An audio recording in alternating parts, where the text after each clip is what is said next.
The Sunday Sequence Break.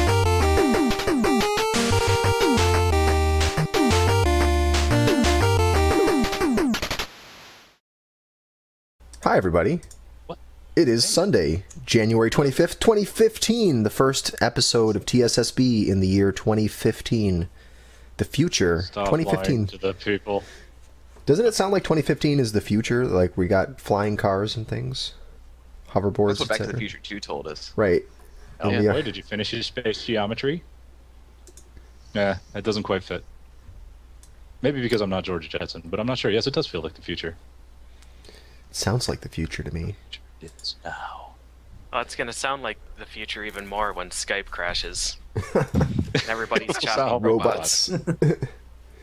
All right. Well, Yeah, Good when I afternoon, when PJ. I What joined have the you been call, doing? my flash.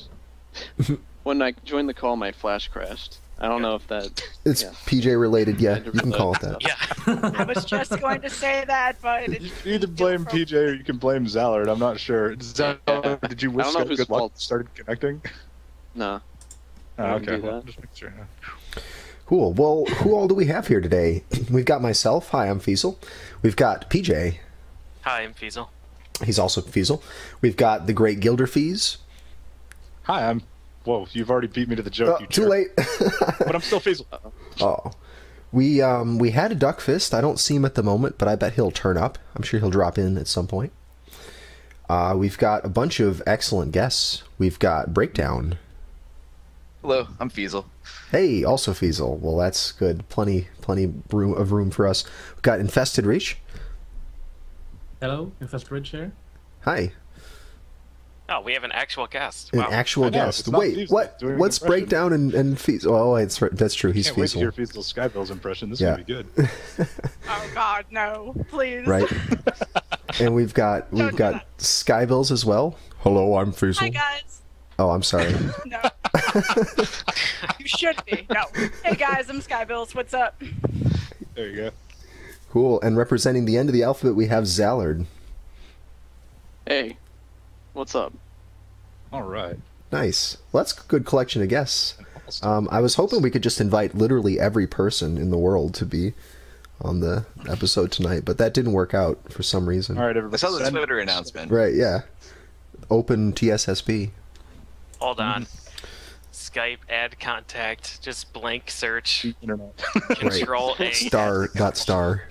All right, well, that's It's gonna go well. The entire world goes deaf from doo doo doo sounds doo. like a great idea. Cool. All right, I'm going to hit the split. We're done with the intro. How about the Bam. recaps? Who do we usually have go first? Usually... We could have one of our 8 Fiesels go first. Yes. Fiesel, Skybilz, or... Yes. All right, well, I'll do my... Usually you go first. I'll do He's the- usually talking. Right, I think it's usually... Well, when Flicky's here, he calls on me first. But we can do whatever we want. So just to be crazy, I'll call on me. So, my week, what did it Whoa. consist of? Whoa, what? I'm doing a recap here. A little crazy. Calling on you first? That's fine. It gives me more time to think about what I actually did this week, because I can't Oh, remember. true. Let's true. see. Well, I ended up hurting my thumb this week. I ended up just kind of squeezing it in a drawer, and it snapped the nail a little bit and got kind of bloody underneath. So it was kind of unfortunate timing, because I was having a good rhythm going with Legacy of the Wizard, but I should be able to start that back up again pretty soon. Maybe really late tonight. We'll see. But Legacy of the Wizard got a bunch of play this week. I also played some Karate Bird and forgot, of course, to submit it to TSSB because that's just how it always is. But Karate Bird. Karate Bird? Karate Bird. Nobody's What like platform? nonplussed about you forgetting to submit to TSSB, but Karate Bird. Karate Bird, yeah. All right. You know I'm looking this Doki up Doki right now, I Karate don't even Bird. believe You've seen it's this freaking game. Real. No, That bird no, was angry. karate. It achieved mental discipline, focused Right. it. Yep. So Cool. What? Zombie Hunter as well. That's a game that's sweeping the nation by storm. You're probably tired of hearing about Zombie Hunter. I'm sure it's just all anyone's talking about. So I won't say too much about that. But played a bit of that as well. And then yeah, that's about it, really. Thanks, Brad. And here I am. And we did some SGL yesterday. Played Arkista's Ring. It was fun. great. How So- many people doing that? Hmm? Were they all cursing at you? Actually, they seem to take to it really well. I think that everyone picked it up real fast and just had some great runs. So I was pretty happy to see it. Good. Nice. All right. Well, PJ, what do you got for us, recap wise? So after AGDQ, I started working on ActRaiser 2 real hard, and got back into shape for that, and that's been going really well. I did some attempts yesterday, and they were disastrous, so I'm in good shape. And I've been working on super high difficulty broken password % for ActRaiser 2, which is a whole different beast. All right. So explain again how this works. You can put in passwords, and there's a difficulty level, but you can choose difficulty levels that the game wouldn't normally let you get at. Is that the idea? So the difficulty is stored within the password itself, but the game will let you use any password as long as the checksum matches, which is also stored in the password. Uh-huh. So, easy mode is difficulty 0, normal is difficulty 1, and 2 is difficulty, or hard is difficulty 2. Uh-huh. So I've been playing on difficulty 229 this week. And it's just... Welcome to life of PJ. It's an absolute riot because everything kills me in one hit, and like some enemies just have a bajillion health and others have 0. Like the final boss has 0 health, so he just dies once I hit him. And then some others have like 200 plus, and I'm just slugging away for 2.5 minutes. But yeah, it's a lot of fun. So I've been playing around with that for a while. Yeah, that's it. All right. Cool. Gilder, what you been up to? Back to Demon Head finally. Yay. Yeah. After AGDQ, I had a friend staying over for a week. We did some like kind of casual streams, a couple things, but last night I finally started doing some more, some less resets to get back into the swing of things, get the route back in my head, and all that sort of stuff. And I've been doing some off-stream drilling for serious practice and stuff like that. Might do a little bit of drilling tonight after the show or something like that. I'm not sure, but it's gonna be good. I need that sub 20. I'm tired of like having it hang over my head. So, but that's gonna be the plan. And then after that, the hell knows? I'll gotta find another speed game to play. So. Oh goodness, it's not going to involve bike Yeah, that's flipping, is about it? There's a remote possibility. I don't know about all that. Sounds Not a little crazy to outside me. of the realm of about you? possibility. What about bird punching? Bird punching? Yeah, you can always pick up bird punching. It's pretty easy to get used to. I could. Hmm. I could pick I'm up trying bird to punching. find what Karate Bird even is, and I regret I was doing the same thing. Shut up. I was hoping he meant karateka. And But you'll never know. that meant he had to punch the bird at the very end. Because that bird is a freaking jerk. Yep. Ugh, I hated that bird when I was a kid. That and the Silver Gates, but You're thinking of Trio the Punch, though. no. No, I'm thinking of karateka. However it's pronounced. Karateka, karateka, whatever. That bird at the very end where you like have to guess one of its 6 possible heights or something like that. Huh. It's either high-low, medium kick, or high-low, medium punch. Interesting that you bring that It's up. only got 5 hit points, but it will crush you. Speaking of only 5 hit points, that's down. a recap. That's a great segue. Thanks. So strong. Flicky's not here, so we have to try and fill his shoes. All right. Such little shoes they are. Well, 5 hit points. I'm playing a game where you start with 4 hit points. That's kind of what I've been doing mostly for the last week. Playing the GG Shinobi Game Gear. Nice. Yeah. Great little Game Gear game. We played it for STA tournament back in like 2009, something like that. Tournament that I ran, actually. That was a lot of fun. And a thread showed up. Greenalink is working on the game a little bit and got me interested. So I've been grinding that out a little bit here. There's new strats and stuff like that and testing routes and things. So that's been fun. Is Game Gear something that can be recorded at all? If you go Frankenstein on one, you can get AV out of it. There's no like adapter or anything like that to do it, so it would require a console mod. Or this game's on the 3DS too, so if you have 3DS capture, you could do it that way. Oh, I see. We have a Game Gear run tonight for our records, but it looks like it's played on Virtual Console. So what's your plan when you get that to a submittable phase? I'm not sure. Could go Frankenstein on Game Gear. I do actually have the cart. I do own that. So Yeah, you may as well go Frankenstein on the Game Gear. having a consoleized Game Gear would be kind of cool. Yeah. There's a handful of good Game Gear games out there. I'm not sure how much use I'd get out of it, but it would be a cool thing to have. So maybe, possibly, Do it. could happen. Well, all right then. Cool. So, what do we got next? Rich, what do you got for us, recap-wise? What have you been up to since AGDQ? I've been working on my 16-bit nostalgia project, which is I put together a list of 400 SNES and Sega games that I want to play through. So It's inspired by like TMR and other guys like that. Absnerdy, like Yeah, I saw that playing list. new games that I've never played before, and having fun with it. You look like you got through about 20-ish, 23 of them so far or something. 25 now, actually, I think it is. So this week, I think it was like Sonic the Hedgehog, Super Metroid, let's see, Beavis and Butthead, Oh, excellent. Strider, and what else was it? Yeah, something else. A good mixture. Well, cool. Well, good luck with that. I'm sure that'll take a while, but it sounds like a lot of fun. Yeah, it is. All right. Well, Skybilz, what do you have? What have you been up to since AGDQ? Since AGDQ, I've been working on a lot of Super Mario World. Like, I grinded any % no Star World for a week, and just out of nowhere, I got a PB in that tonight. That was cool. Excellent. Yeah, right before the show, huh? Roy's Castle. Yeah, I didn't mean to cut it that close. Been working on some Star Fox stuff as per usual, trying to prepare that for SGDQ submissions. And Author Blues and I have been working on Harbor Warriors quite a bit. We found a clip last night, but we're still doing research into that. I goofed off, activated my magic on accident, and then I just started, pressing buttons because that's what speedrunners do. And before I knew it, he's like, "Wait, did you make it on the other side of that wall?" And I'm like, "What?" And I don't know. It was funny for sure. Oops. And then doing some Pokemon randomizer races, which have been extremely fun so far. So yeah, that's about it. All right. Yeah. Accidental clips Excellent. are the best. Well, Oops, broke the game. Damn. yeah, Zallard, what have you been up to since AGDQ? Same question.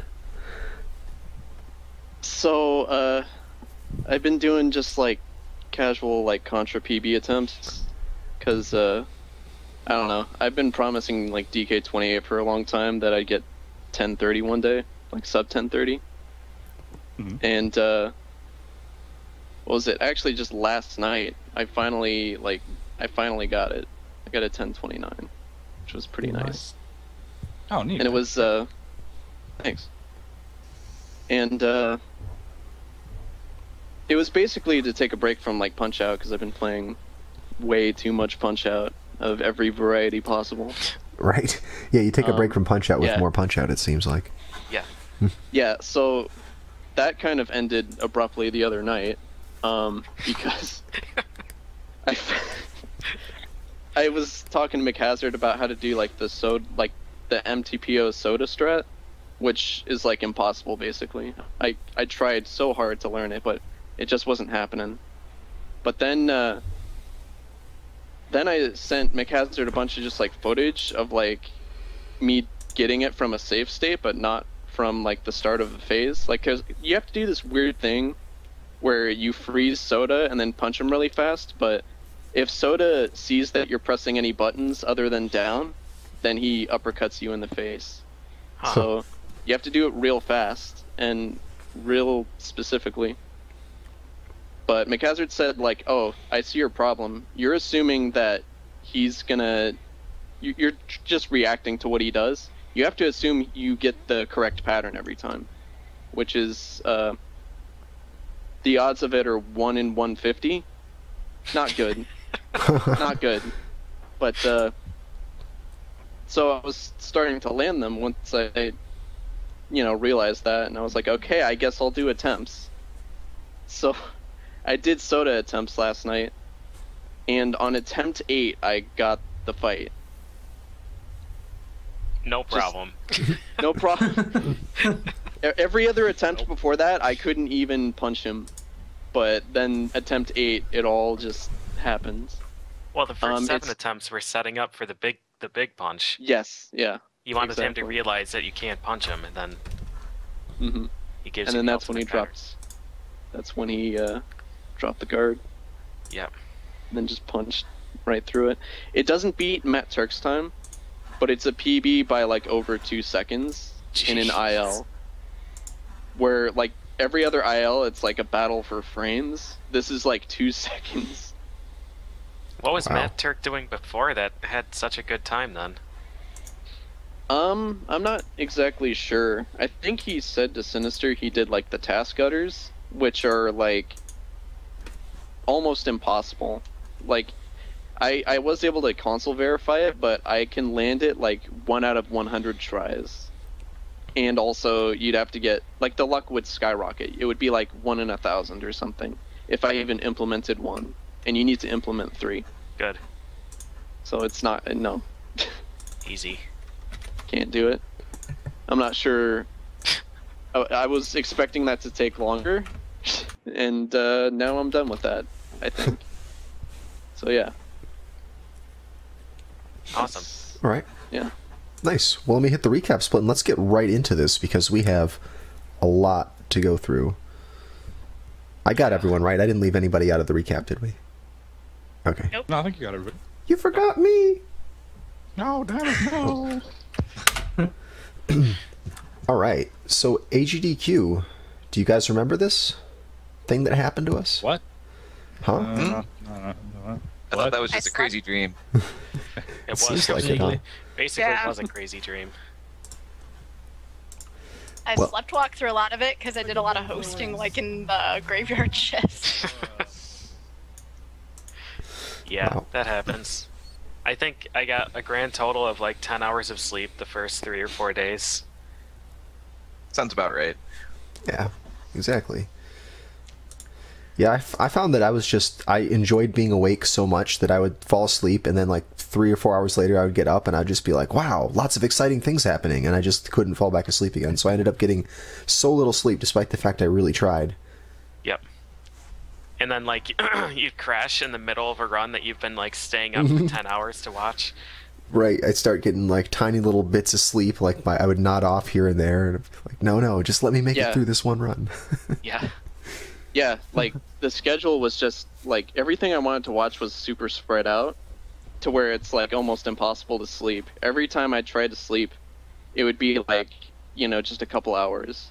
And then usually like DK28 would also be attempting to sleep, but he'd have his like phone alarm to, get to the next run we got to do, but he never wakes up. Never ever wakes up, and it's playing the Killer Instincts theme like really, really loud constantly. My God. And I'm just like, are you gonna do something about that? That's torture. That's his And alarm. he's just, yeah. Oh, sweet Jesus. No thanks. Well, I didn't realize how essential sleep was because the night before, Oth and I were like, let's just do this Hyrule Warriors, before party, and then we'll leave for the airport after we were done. And that might have not been the best decision. Yeah, possibly the worst possible decision you could have made.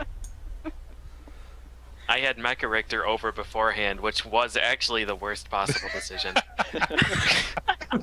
So we were like, oh, geez, we have 170 beers to bring to AGDQ. Well, they won't all fit in the car. We better get rid of some of these. Yeah. So we stayed up till like 5 a.m. Got through like 28 beers or something. I forget what the count was. And then it was like, oh shit, we have to drive there. So we got like 4 hours of sleep and got in the car. Drove down.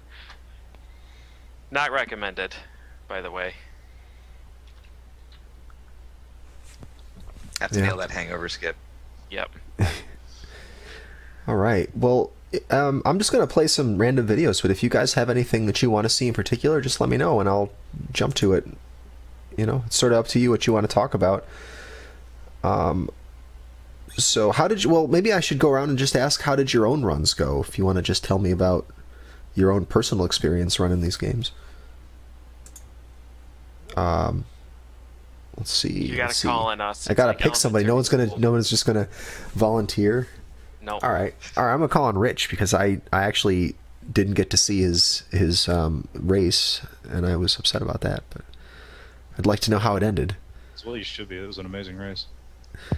Yeah, I guess I'll take them in order. So I'll start with Powerblade, which I had on Tuesday morning, and that run went really well. Actually, I did a new live event PB, and my goal going in for that game was sub 18 for like no reset run, which is at that time it was only me and EXO who have sub 18 times, and there are like 2 or 3 more guys that have like 18:05, 18:10ish around that. And yeah, the run went really well, and I got past the scary platform section in stage 4, which is like the horror in every run. Yeah. That run was amazing. I liked how I talked about the hardest clip in the game in stage 5, and the hardest clip is in stage 6, and right when I got to it, I nailed it first try. Yeah. And that was like so out of the blue. I didn't expect it at all. So yeah, I couldn't ask for more with that run actually. And later on the Tuesday, I had a Battle Kid race with Duckfist, which was a lot of fun. I really enjoyed that race. I'm a little disappointed on my performance. Like I died a little too much, but that's the nature of the game, really. So I'm just really psyched that the race was so close. Like we were like frame for frame, yeah, majority of the time. Really? Yeah, I'm told Yeah, there's there an was example like it. Wow. Like Yeah, I haven't seen that one yet. Like going into stage 6 boss, which is like half an hour in, we were like frame for frame going into the boss and frame for frame like leaving the boss. Wow. And immediately after that boss fight, there's like a small room where you have to jump into a little hole, and I like did a poor jump, and oh no, my frames, because we were like so synced. But yeah, that run was so fun to do, and what was really nice about it, we wanted to like, yeah, put the game out there, and like, I guess there's a lot of people that don't know about the game, and yeah, put some pressure on Sivak, the creator of the game, to make the sequel. Well, there is a sequel already, but to make Battle Kid free, exactly. Mm-hmm. Awesome. Yeah, that's one of the ones that I'm pretty sad that I missed live, but such is AGDQ. Yeah, I heard good things about it. Like a lot of people came up to me like after the race, like Cypher, for example, like he was like, "Oh, dude, that was the best race I've ever seen." So Awesome. yeah, that was really nice. And yeah, speaking of good races, Ninja Gaiden Relay Race. Yeah. This was so good. Absolutely amazing. Yeah, that was. I was really angry with myself. I fell asleep. I only got up to like the last half of NG3, and then I was really happy that I was like, I'm going down to the stream room. I gotta see this. So Yeah, I'm just psyched that I was like be able to be part of that amazing, like the first real race and how it ended, and yeah, It was so good. how it works so good with transition between games and everything. And we were like a little word for Ohan, the Japanese runner, that he would understand like the quick swaps and all that, but he like no problem. We just showed him and like okay. So everything went really smooth in that race. Ohan had the power play mind games before the race by getting like what was it, 11:58 Ninja Gaiden. 11:58 In the practice RTA, room, which is we timed the game in SDA, so it's like a high 11:55 or low 11:56. Because it's 2.7 seconds that you subtract from RTA.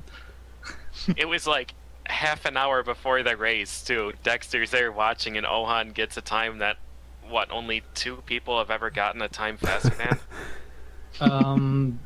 Yeah, for that time it's let's see, it's only him and Exo who have sub 11:56, and Arcus have 11:56. So well, 3 people then. But yeah, insane. Yeah. And yeah, and he did a really good run as well in the race. The only like a little setback he had was the Jackie fight, which is super hard. So Yeah, he was absolutely steamrolling that run. yeah, and he got, what was it, 12:09 I think RTA, which is sub my PB in the game. and I'm also one of the more known runners of the game. So yeah, that just shows how good he is. Yeah. Oh, cool. But yeah, that was yeah, a lot of fun. by the way, shout out to the JRTA Marathon for getting them here. By the way, Yeah. that's For sure. that was really something cool. Yeah, I liked watching Duckfist's Ninja Gaiden ROM hack. Ohan playing through that. Oh yeah. Yeah.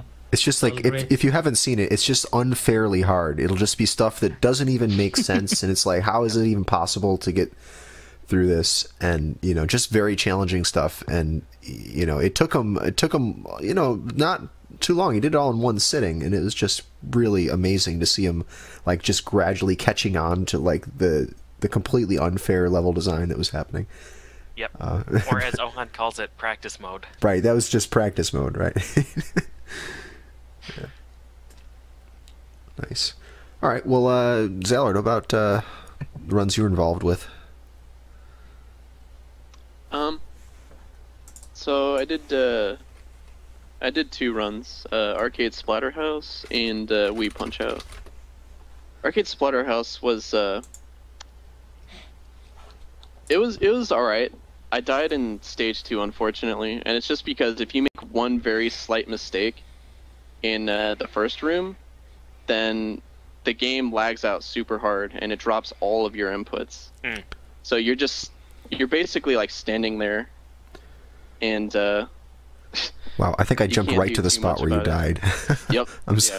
That was good timing. But yeah. Aside from that, the rest of the run was really, really good.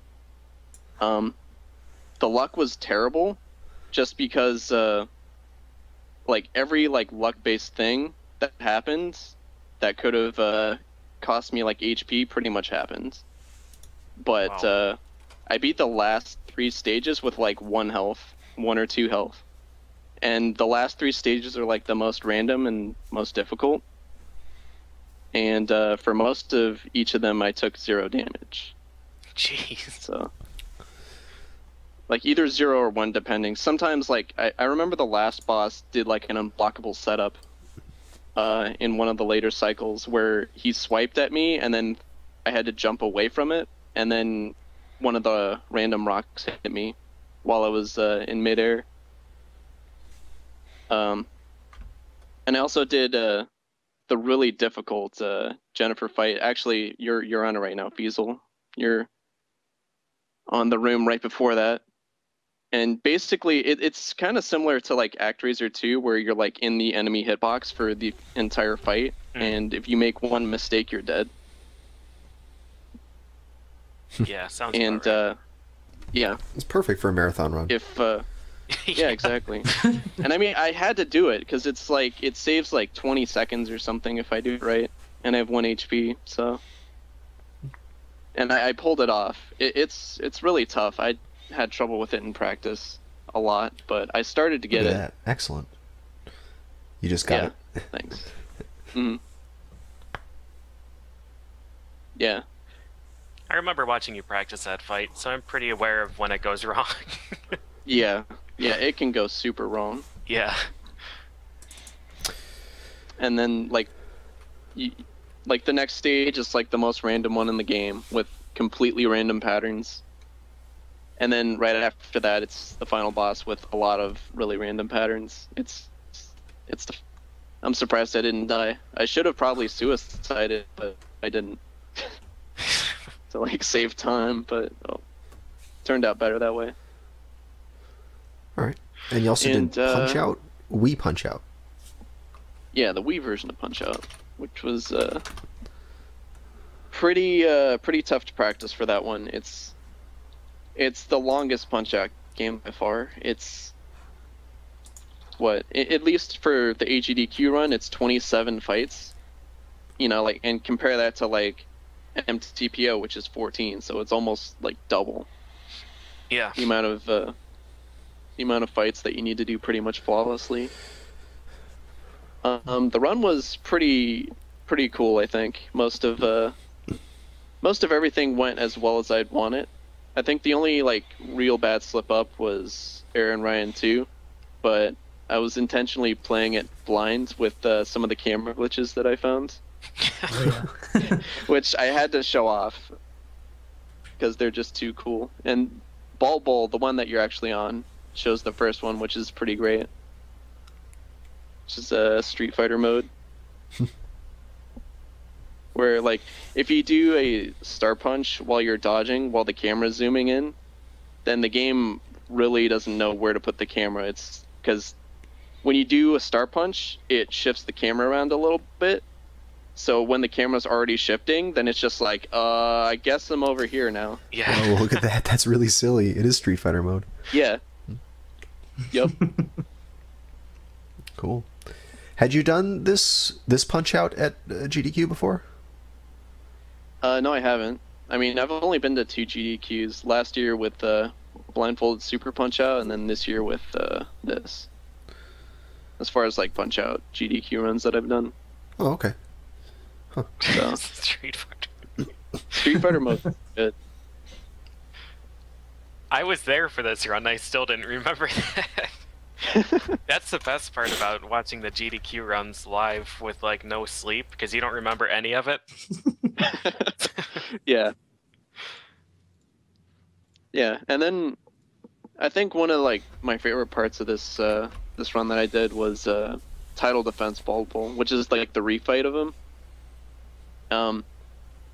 So the game is pretty mean with how you have to speedrun that fight, because he's like Ball Bowl 2 in Mike Tyson's Punch Out, where he has to only be knocked down with star punches.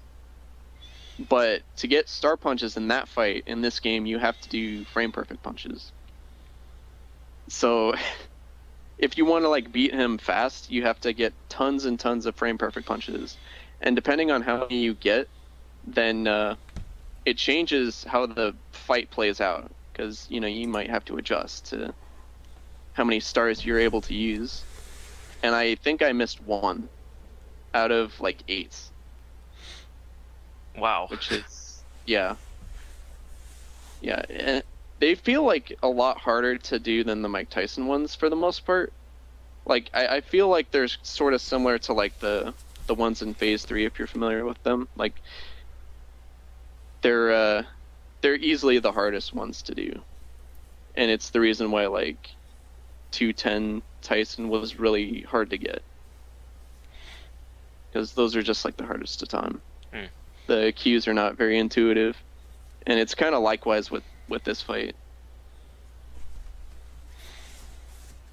So yeah, that was pretty nice. All right, cool. Do you think you're gonna keep going to GDQs? Show up for the next one too? Possibly. I mean, I still have a lot of fun going to them. I'm not sure what I would submit next year, really, though. You have to find another punch out. Yeah. Well, Another punch. Another punch out. That special version of Punch Out Wii U is a good one. Should run that. the one that didn't boot. Yep, that's a the good one. Yeah.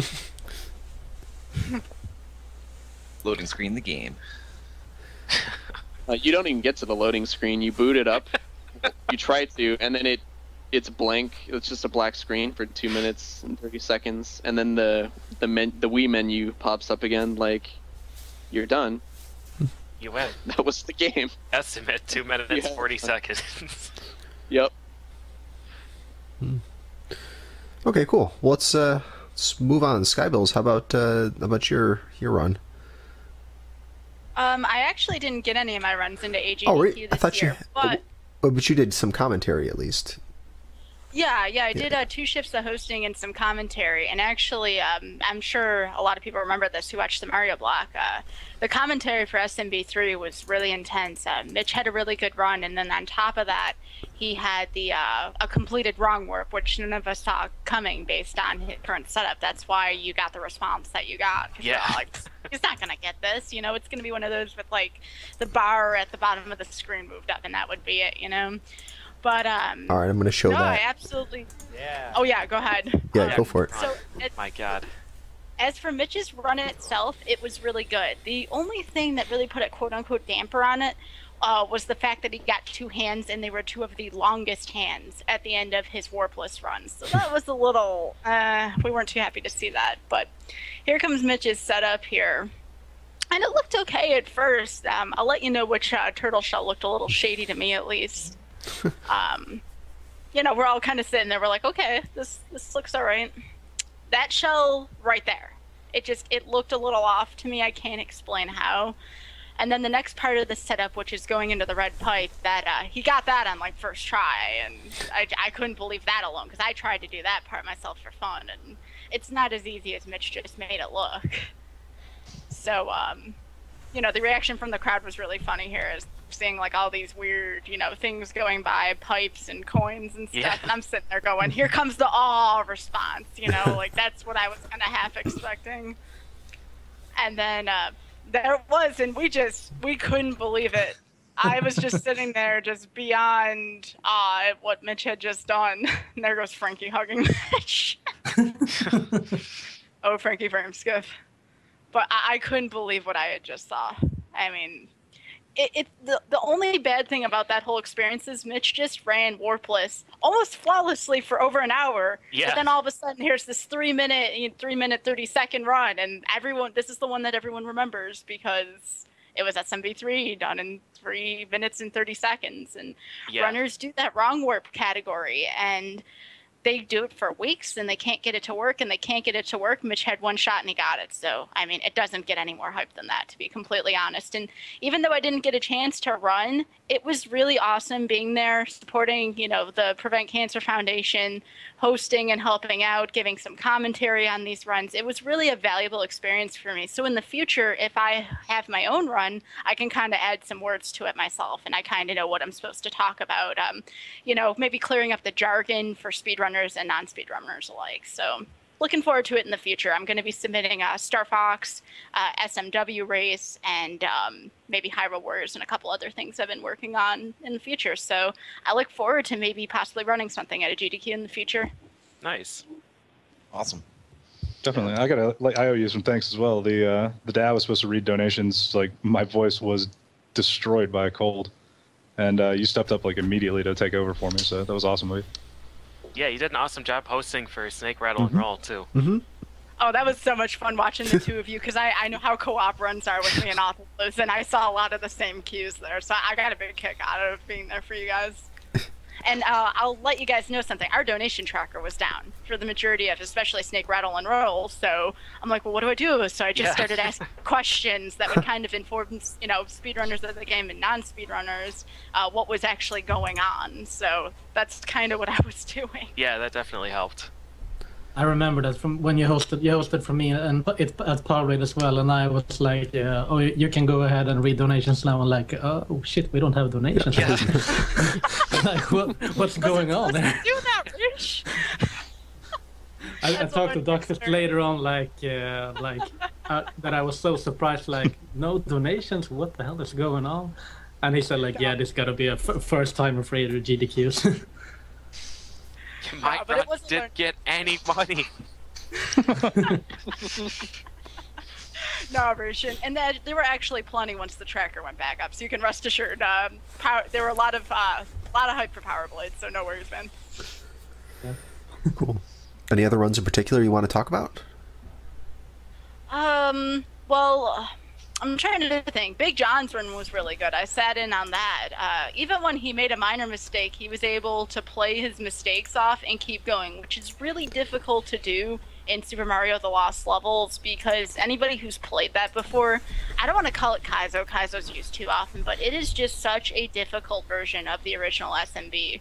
And the fact that Big John was able to laugh off the very few mistakes that he made and kept going was just amazing to me. And he was totally himself.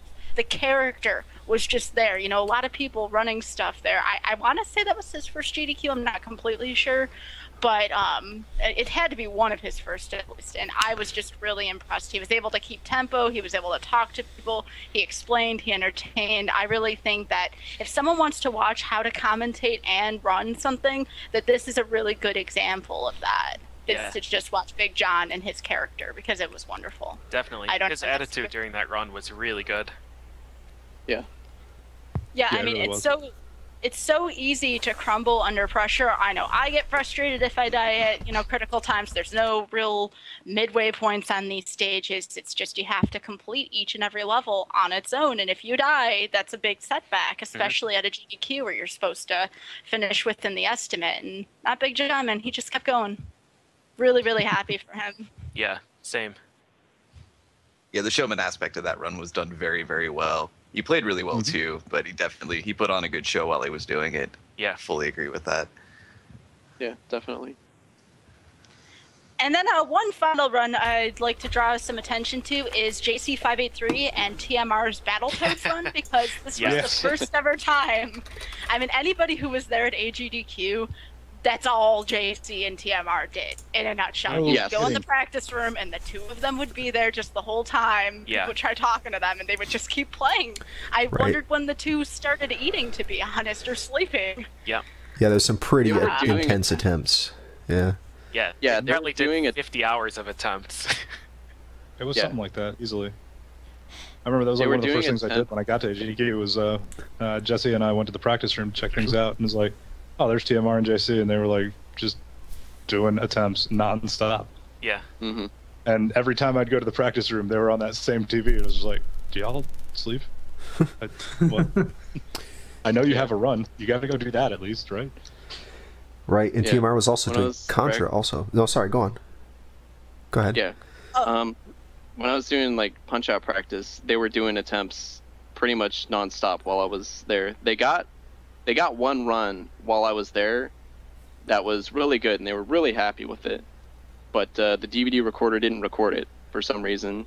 It was set to S-video input, and they had composite input or something. That's what happened. I was like, congratulations, and I like tweeted it out, and then it's like, it doesn't exist now. Yeah. That exact same thing happened at Darkling and I. We did attempts at River City Ransom, and the recorder we were using was set to S-video instead of composite. And yeah, there we it go. was the same one, I think. Well, no, it was a different one. We were using Dragon Dark's hard disk recorder, and we didn't have the remote for it, so we couldn't test it. So we lost a River City Ransom run. I feel the pain. Man. But I think they got the run afterwards. And they eventually got it. Yep, they did. Yeah, JC he was still there. Like, I think he like delayed his flight or something just to do more attempts. Yeah. And then they finally got it and recorded it, and they beat it by like a second or something. Yeah, it was like a flawless run until the Dark Queen fight, and then they lost like 8 seconds or something. Like she escaped and then they killed each other or something. I don't know. It was a hilarious run though. It's like a run of Battletoads that ends like that. It's like the only fitting way to end this game. So neither of them were bummed about it, and it was still a spectacular run. Yeah, so a little bit of backstory to this run real quick while we're on it. First of all, for anybody who knows or might not know Battletoads, this game is 10 times harder on co-op than it is on solo.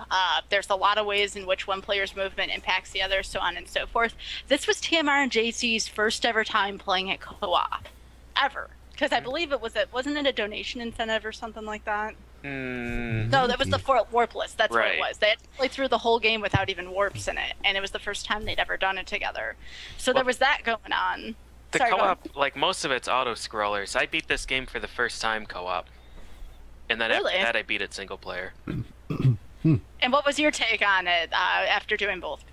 I enjoyed co-op more. I thought it was easier for me. Really? But that's surprising. That's how I learned the game. And TMR said he had a similar experience because he had played it co-op a lot with his brother too. So really, one person can more or less play it like it's a single-player run, and in fact, they do a glitch that makes it a single-player game for that was surprising. So they don't have to do any coordination on those stages. In the auto-scrollers, you just play the same way. You just have to make sure that you can see which toad is yours. Because when they overlap, it does like that weird flickering thing, and your eyes just like completely destroy themselves trying to focus. But it definitely is challenging to do. Now, I'm trying to remember the level in which I think TMR picked up JC or JC picked up TMR, and it essentially turned into a one-player level. Yep. I want to say it was in the Revolution, which was the last level.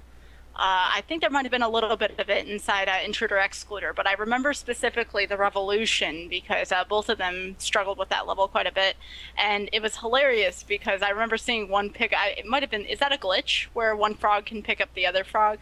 Yeah, that's something that TMR and I found last SGDQ.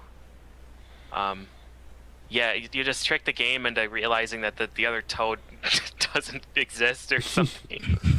And you can just play through the stage like that, and it simplifies things a lot. I don't really know why it works, but Battletoads prevents that from happening in most cases.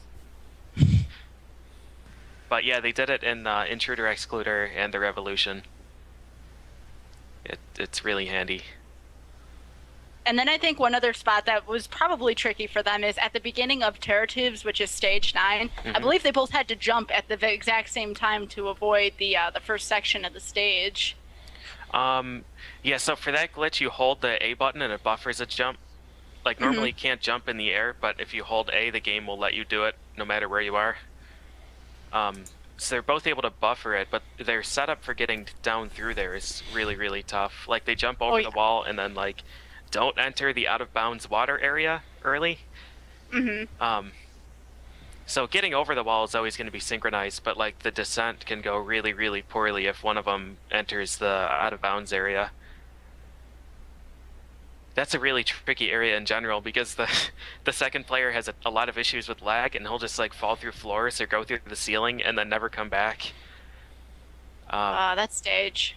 So they had some workarounds in place for that, which were really smart. But yeah, it was a blast to watch them run this.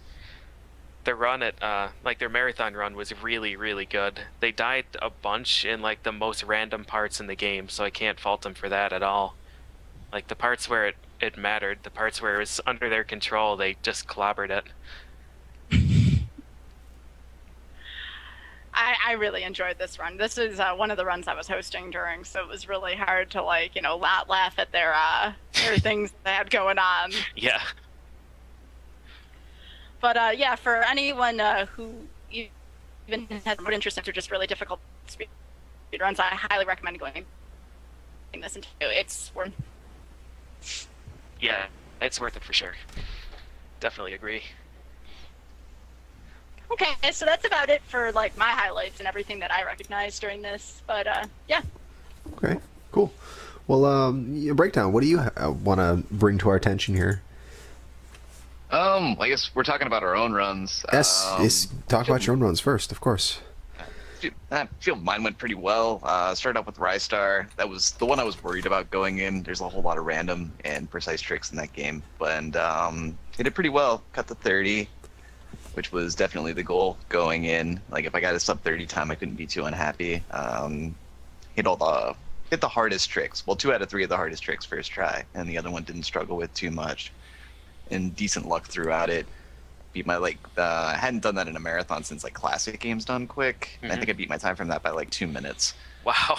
So little about Yeah, that was kind of a surprise game for me. I'd never really watched a Rystar run, but I really enjoyed your run of it. So yeah. Well, I had some streaming issues leading up to the marathon, so I couldn't actually stream my practice. So I was just grinding it off stream. Couldn't really build hype for it, but I could grind. I think it actually made my practice more effective, so less pressure to do full runs. We're willing to camp out on just, one stupid trick and grind the hell out of it. Yeah. So, but yeah, the run went really well. It was definitely the one I was more worried about coming in. The other one totally rad. All I really had to do was not suck, and the cutscenes would carry it. So, but yeah, basically my gameplay was just a delivery device for the cutscenes in that one. But I actually had a pretty good run. First stage went a little wonky, but second stage went well. That's probably the hardest stage in the run overall. And actually could have had a no-heal stage 3 if I'd have gone for it, but that was highly risky, so I didn't go for it. What? You didn't go for the highly risky stuff? Didn't go for the highly risky stuff. We could have seen the cool death animation. Yeah. We did not get to show off the death animation in that game, which is unfortunate. But yeah, but no, but totally rad was a lot of. It was a lot of fun to do, though. I definitely had fun. Poexel on the couch and Brosentia immediately behind me. It was a good time, definitely. Yeah, that'll do it. So. And yeah, so not too much else to say about my runs. Feel they went well. Yeah, basically it. Did you couch for any runs or sit I through couched any for in a particular? couple. Let's see, I was on couch for Mike Tyson's Punch Out, which tends to be like the least involved couch ever because Sinister Hawks has a decent amount to say about what's going on. So I just I'm team moral support on that one, I feel. So, but it's always good to have a front row seat for it. few people who know more about the game than Sinister, really. Like, Yeah. the Tazers, Zallard, a couple other people like can go toe to toe with him, but geez, man.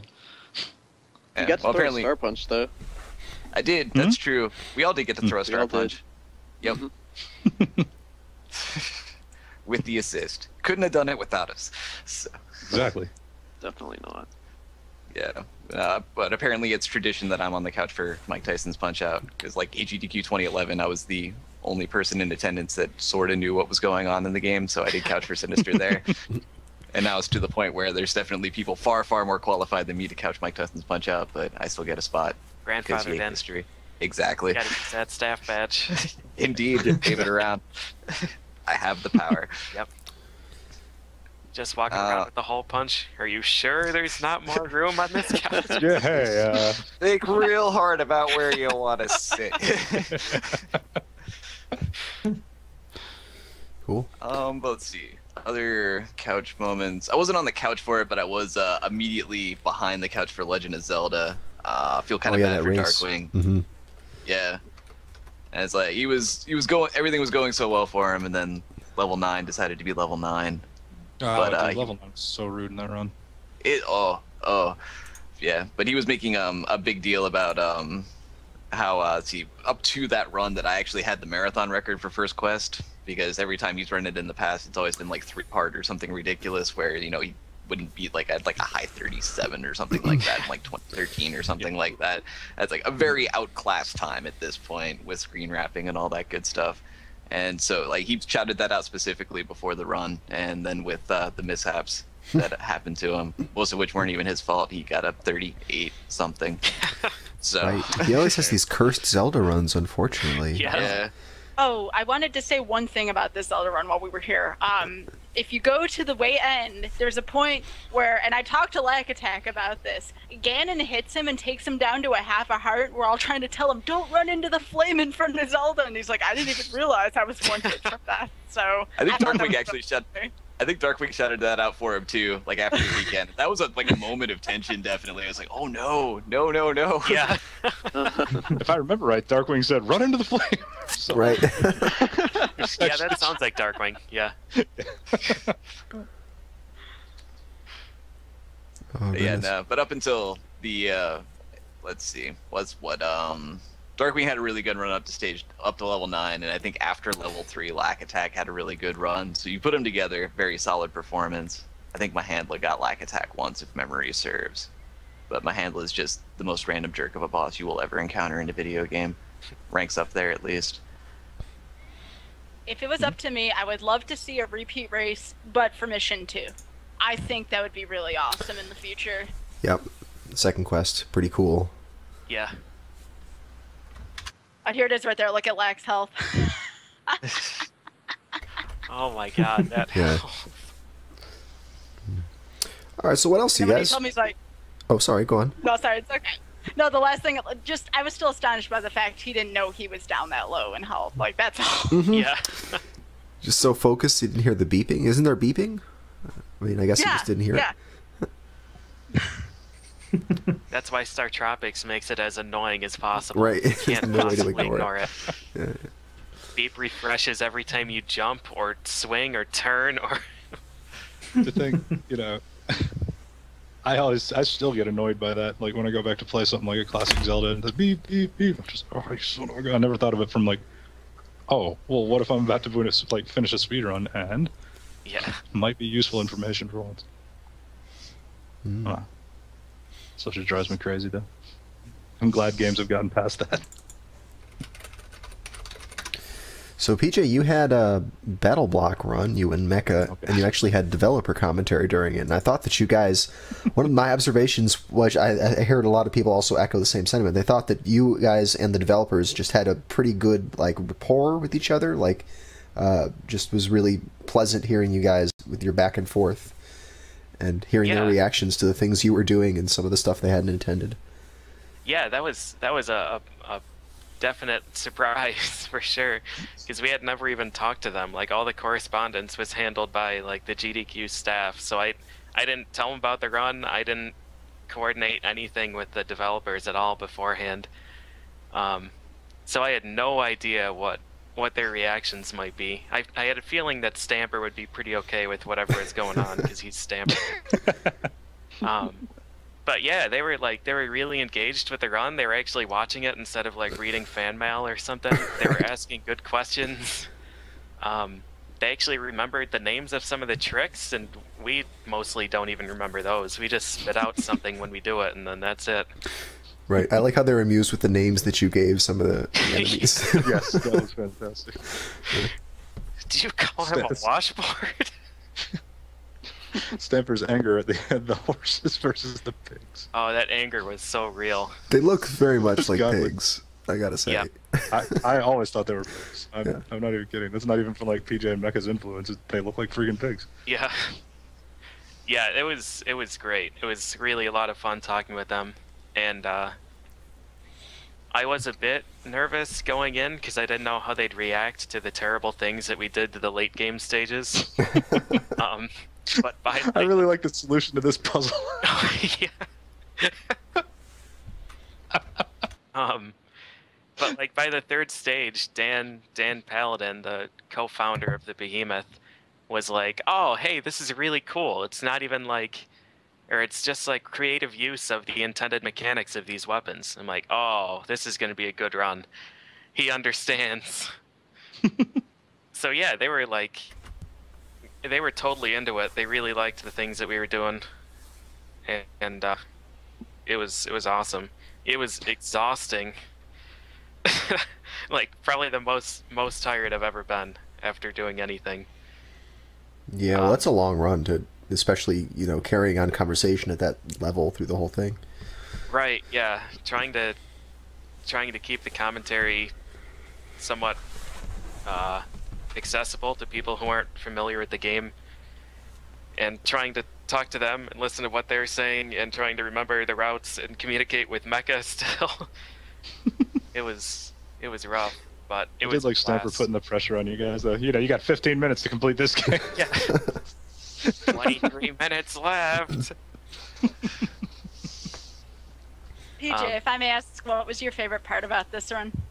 Oh God, my favorite part. I don't even know. Like the whole thing was just like the experience was probably the coolest thing. There were some parts that I really enjoyed, like Gilder said earlier. There was a block puzzle that's normally pretty involved, and Dan Paladin pointed out that he really liked it. I was like, oh yeah, I really like it too, and then I jammed a block somewhere in the side where it's not supposed to go, and like completely broke the puzzle and did it backwards. Like, oh, never seen it done that way before. Should we put that under stuff PJ breaks too? Oh no, the whole computer goes under that, I guess. It was like non-stop tech difficulties with this thing. Like since we got there, it was just non-stop. Well, before we got there, the motherboard for the computer I was supposed to use was broken. But anyways, I could go on for days about all the things that were wrong with that PC, but the game requires a certain amount of desync, a certain amount of lag. And we had like spent a while trying to figure out the exact settings that we would need to get it right. And then we run the game, and my computer boots up a surprise virus scan like 5 minutes after the run starts, and like just completely kills it. So I was playing on like a second and a half of desync, so I couldn't interact with anything in the game because it would not be in the place it was showing up on my monitor. So that was a stressful change. Well, I was gonna say I'd be afraid with that in PC gaming, because like, what if the computer gets force restarted or blue screened or something? That would always concern me about PC gaming at the GDQs. Or the game crashes like it did in World 7. Yeah. Exactly. Yeah. Yeah, I'm definitely not going to be suggesting any more PC games, and I'm not going to be running any more PC games. But this one was definitely worth all of the struggle, I think. And I'm glad that people liked it too, because I was like zoning out for the last 25%. But sounds like people enjoyed it, so that's great. No, it was really well received. Like anybody I spoke to about it was like they really enjoyed it. So very entertaining. Cool. Well, I'm just gonna start playing some more random stuff. I put up the Tetris one right now because that was a notable thing that we should probably talk about. Good. That was just very good. Yeah. So Kind of insane. just a little. Tetris was definitely my most anticipated run. It did not disappoint. No.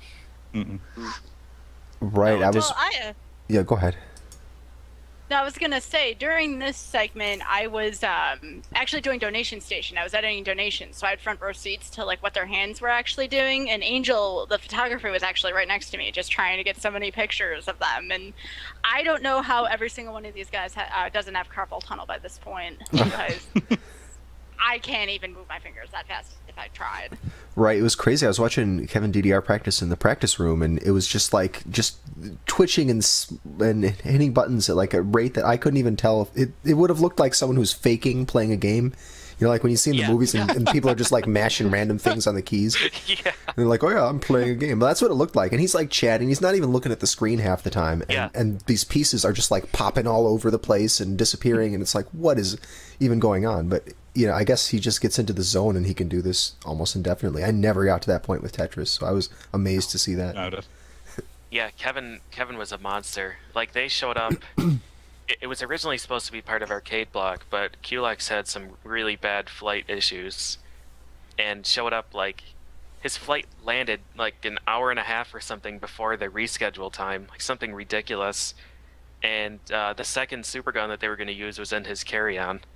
Oh, jeez. So the rest of the Tetris players showed up in the practice room, and I was like playing something, I don't know, Rearmed 2 or something, and they were like scrambling to get stuff ready.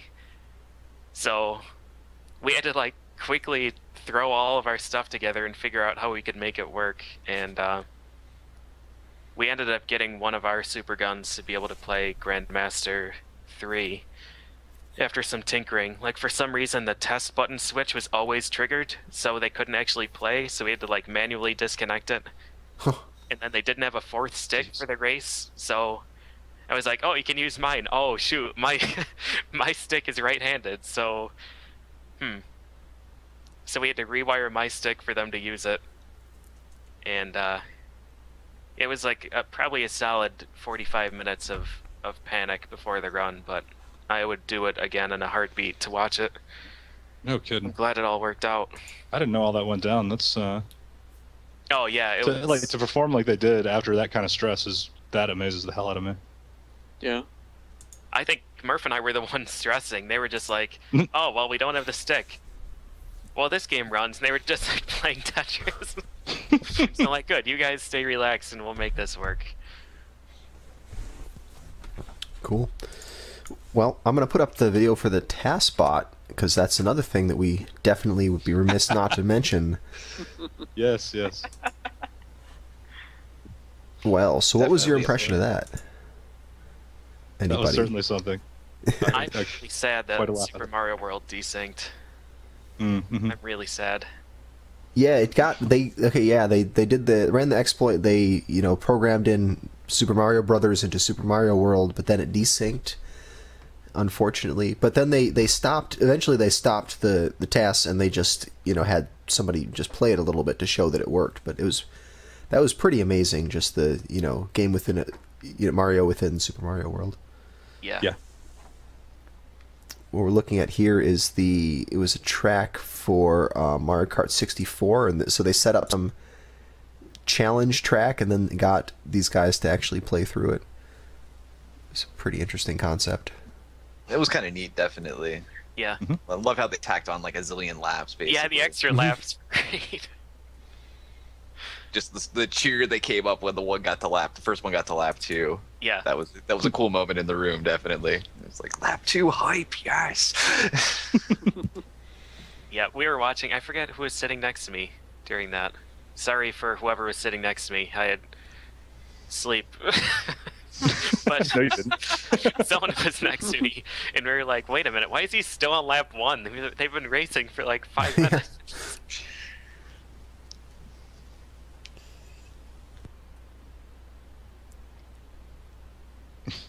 Oh goodness, we're watching right now Super Mario World being reprogrammed. Oh, and there it is. Pretty neat. I remember looking down at my Twitter for a second, and all of a sudden the game changed, and I'm like, did they swap the game? And he's like, Right. where have you been? Never look away from TaskBot. No. I was so confused.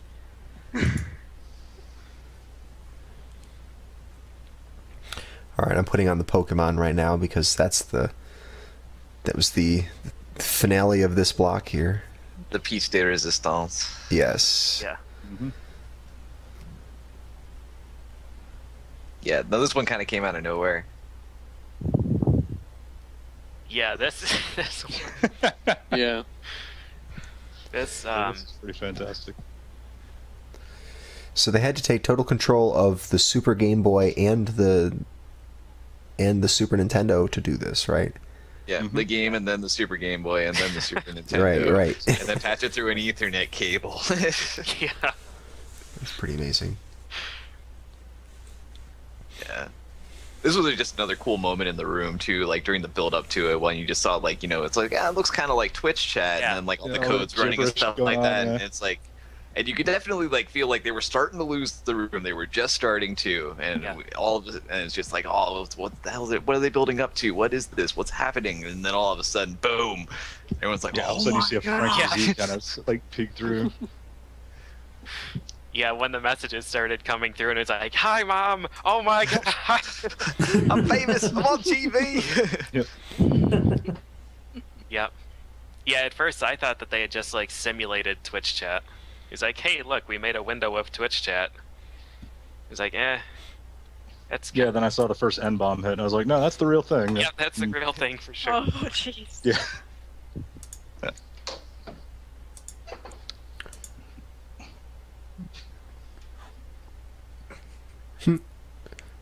yes, compiling code for multiple minutes. Yeah. Yeah. Right. Oh, And then all of a sudden, no. sorry, I gotta restart this.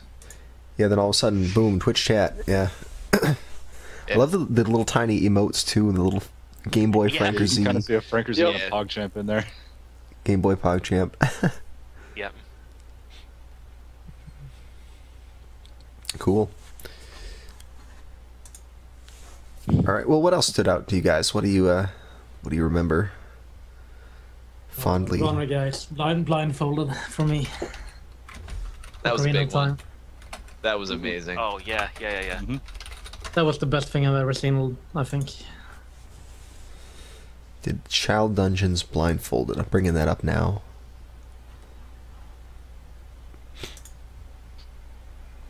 Yeah, I never knew there was like a history to it. Like they basically routed the game for someone who was actually blind from birth. That was really interesting to hear. Wait, who Yep. did that routing? I remember hearing that story. Gosh, Runner I Guy forget who and- exactly did the routing, but I think it was Runner Guy. Runner Guy I helped. think, It was- I think he said like he had a blind friend that he wanted to help play the game, and that's how Oh. it started, something like that. Awesome. Yeah, I did not know Yeah. that. No, there was an Yeah, ongoing thread on SDA about it, actually. This was probably back in like 2000, I want to say like 2007, 2008, something like that. You can probably dig it up. Yeah, there's a little piece of news footage of it too. I remember. Yeah, there was like a YouTube video, like of an actual news clip. They did interviews with people. Was that the same person? I remember reading about that.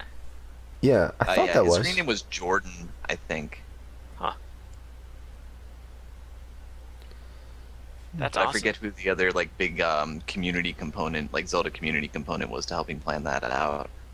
I forget the name of it, and I feel bad about it now. But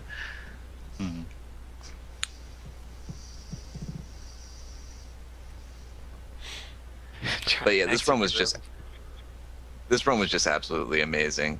And oddly enough, I wasn't that excited for it going in. It was just like, oh, okay, OOT blindfolded, it's going to be a thing. And I remember just sitting down and watching it, and it's just like, wow, pretty much straight the whole time. I saw some of it. My brother was sending me updates from text though.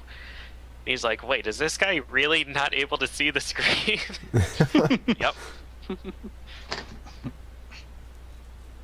Yeah, and the fact that he like did all those frame perfect tricks as well with buffer strats for sure, but still frame perfect. Yeah. You've got Navi dives and bomb boosts and Yeah, and that was it. round. Bottom of the well water sip, or not sip, but the clip, or They're really bomb shoes. yeah, exactly. Yeah. Estimate Jedi Padawan. Yeah. Yeah. His commentary was By the great end, during changed it to- too. changed to Jedi Master by the end. It was pretty good. Yeah, So- Runner Guy's commentary is always spectacular. Mm-hmm.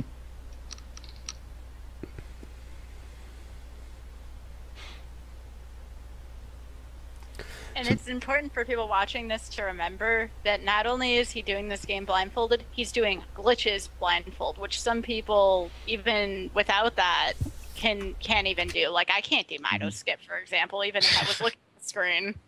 Yep. Right. Oh yeah, I loved how he how he teased us with going for the Mido skip, and then like, oh no, that's too difficult. it did I like the believe start they- of the trick and then aborted.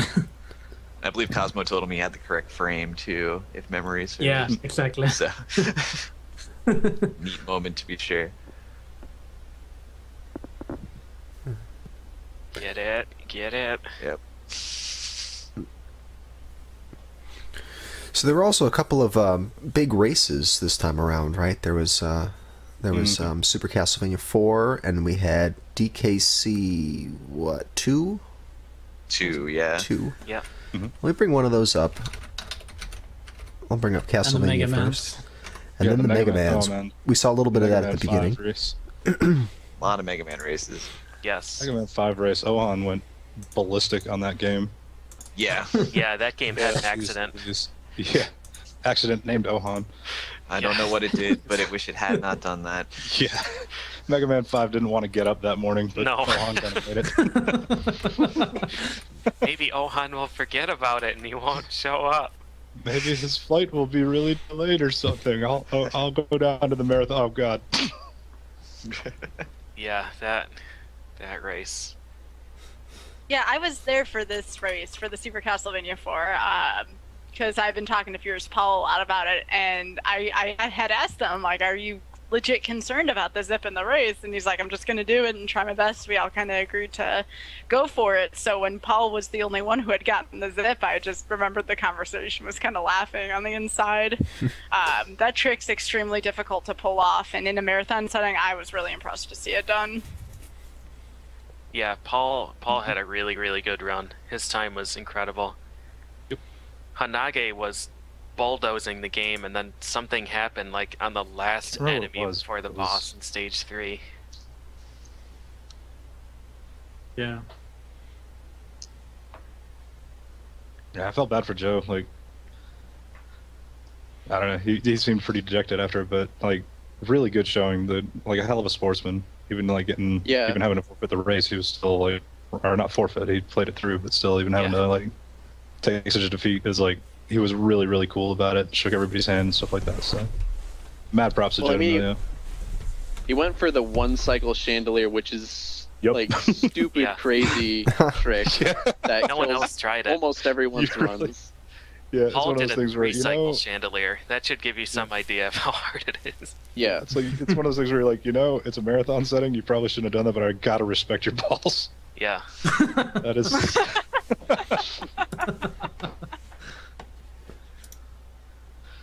That was a really, really crazy thing to pull in a marathon run. Yeah. So. I really liked Joe's attitude during the whole race. Like, even though things went wrong, and like he was just sitting there, like complimenting all the other runners when they did like good stuff. And... Yeah. Yeah. Like, Yeah, it's exactly what I was talking about. You had an Joe was amazing attitude for that. Happy. Mm-hmm. Yeah, it was good. Joe's become one of my favorite runners, like over the recent months, and really cool to see him at the race. So, hope he makes it out somewhat like to more GDQ events. he told me like, even though like he lost in the race, it was like his favorite thing that he's done with like anything with speedrunning. Cool. That's good to hear. Yeah, definitely. And he was also just real pumped to meet Hanage and just hang out with him, like, in general. He was super thankful for the JRTA marathon. Yeah. Yeah. I'm putting the Soten race up now. All right. Wrong Scout, what a beast. Soten Massacre. Of course. I don't know why Rom Scout's allowed to race that game. Fun fact: before the marathon started, like a couple days before, Rom Scout was talking about dropping out of this race because he didn't have time to practice. Yep. Silly him. He should have known that he gets his best runs when he doesn't play the game, and then suddenly just starts playing it and gets his new PB. Like he goes 2-3 months without playing. He's half hammered one night and cracked out a brand new freaking world record. Exactly. He's got the Princess T advantage, though. Yes. So. Yeah, the Hello Kitty TV. The TV was too strong. Right. TV. I remember. Strong.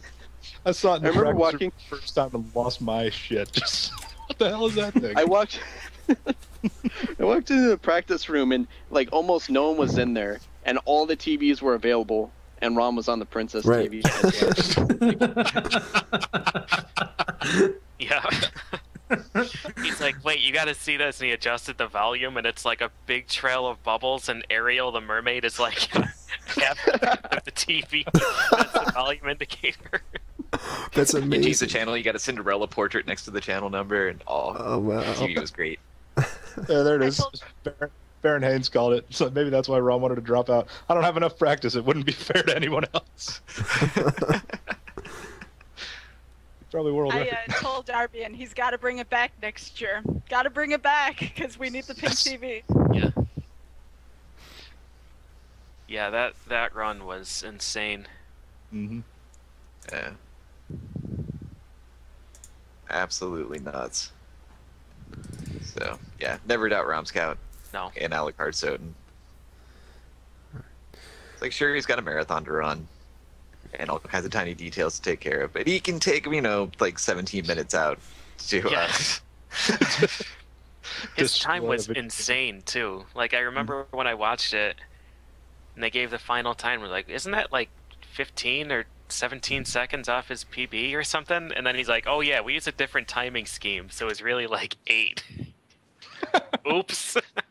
And like they didn't even go for library skip. I think they had the gentleman's agreement to not Yeah. try for the library skip, Mhm. just because it's such a finicky, pixel perfect trick. So if he'd have hit that, there's that much more time that would have come off of it. And Yep. Yeah, it was just a ridiculous run. Ridiculous. Well, we should probably talk a little bit about just the event itself, the venue. Maybe let some of the people who weren't there get some sense of what was going on behind the scenes. There was pinball. I definitely wasn't a pinball guy to start out with, but having the machines there and all of them for free, I played quite a few games. That was a pretty awesome thing, actually. Yeah, it was a very clever Definitely. thing to do. Yeah. I will say I They were, didn't like, play as much as I 4 would have liked, but I did enjoy the fact that I got to play any pinball. Right. So, Some of those games were real jerks, though. This There are a is couple true. of them that don't have any, like, ball save, like, even right off the first shot. So you're gonna like, oh, whoa, well, that was a quick one.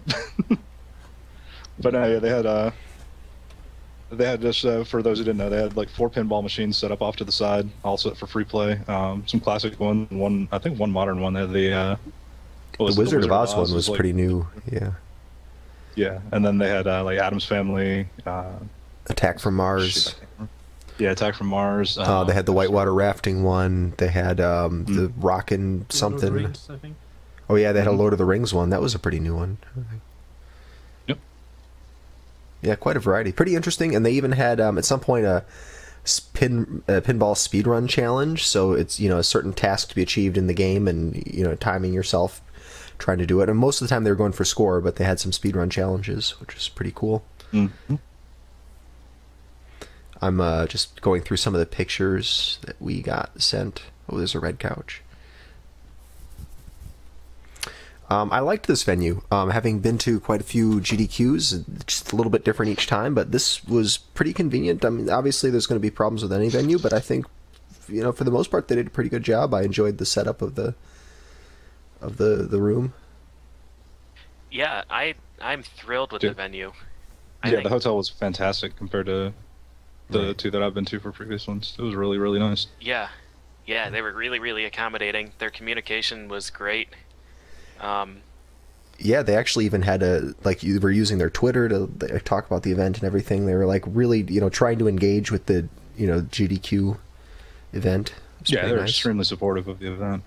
Yeah, It's a very welcome change from where SGDQ was held for sure. So Right, there's plenty of space. I mean, we're seeing, like, right now this is a picture, it was taking place in the practice room. There was the main room right next door to it, there was the practice room, and then there was some rooms much farther away from all this, way down at the other side of the hotel with another, like a super quiet practice, like a, the really chill practice room if you wanted to just get away from everything, and the tournament room, and they had the casual room, and it's just like lots of different rooms, and all of them seemed to have enough space, although the nearby practice room tended to fill up after a while, but for the most part, it looks like we probably have a little room to expand if we decide to go there again. I'm waiting for the year that we actually get to do it twice in a row in the same venue.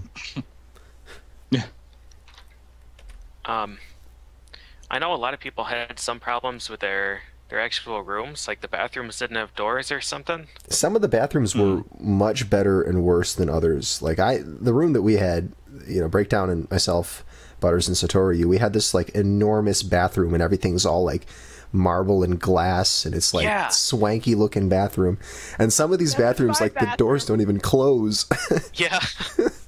Yeah, I was real I heard confused bathrooms when I with outdoors were a thing. So I was real confused when I saw the tweet that you posted, PJ, where you like broke the door handle off, and then I get to my bathroom and like there is no door handle. Right, There's the not whole even a thing door. slides. It's like a cabinet. They knew. They learned their lesson. Just might removed all the doors. Apparently we were gonna have one of those rooms, and Clade showed up too early, and they were like, "Oh, your room's not ready yet. We'll give you a business suite instead." Like, yes. Oh, Perfect. real quick, Skybilz did bring up something. These photos were taken by I can't remember his last name, but Angel. He's a Kano? professional photographer that came. Kano? Kano, thank you. Yep. Yeah. Yeah. Like really, really cool guy, really good work. So, just a quick shout out to him. Yeah, Yes, he was thank you. awesome. For these He did a great ton of pictures. interviews too. Mm-hmm. I wanted. Sorry, go ahead. He was just like constantly taking pictures and video like all the time. It wasn't like some photographers you'll hire and they'll be like they'll work like the core hours and then that's it and won't photograph anything or they'll charge you extra. But he was like always carrying his phone around, and then like when he was mingling, if someone was telling like a cool story, he wouldn't just be there listening. Like he'd pull out the camera and take pictures of everybody's reactions, and like he really captured the atmosphere really well. Yeah, he was on top of his game. Really, really cool guy. So you're No, I saying was- something, Skybilz? Yeah, I was just gonna evolve before we leave the whole room thing. I remember walking in and I'm like, this room's pretty big, it's pretty average. And then I walk in the bathroom and my voice just echoes like it was like a marble floor. There was a glass door. So then I go into Link Dead's room. And I'm like, okay, there's probably enough of us because we did a 4-way co-op race of Super Mario World 96 Exit.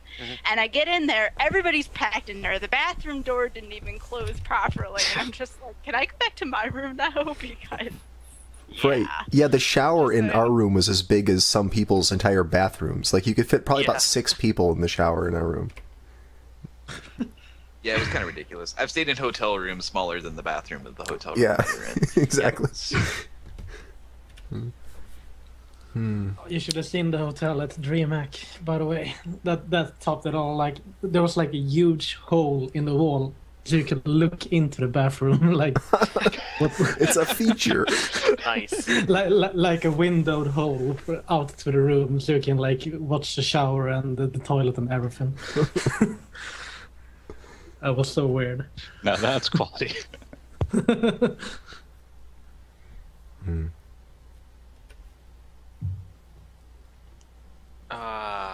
Let's see, what else?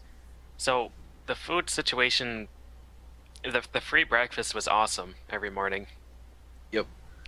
As far as free breakfast Yeah, go, as free breakfasts pretty go, spectacular. I couldn't complain. You get home fries, eggs, and bacon or sausage or ham or something.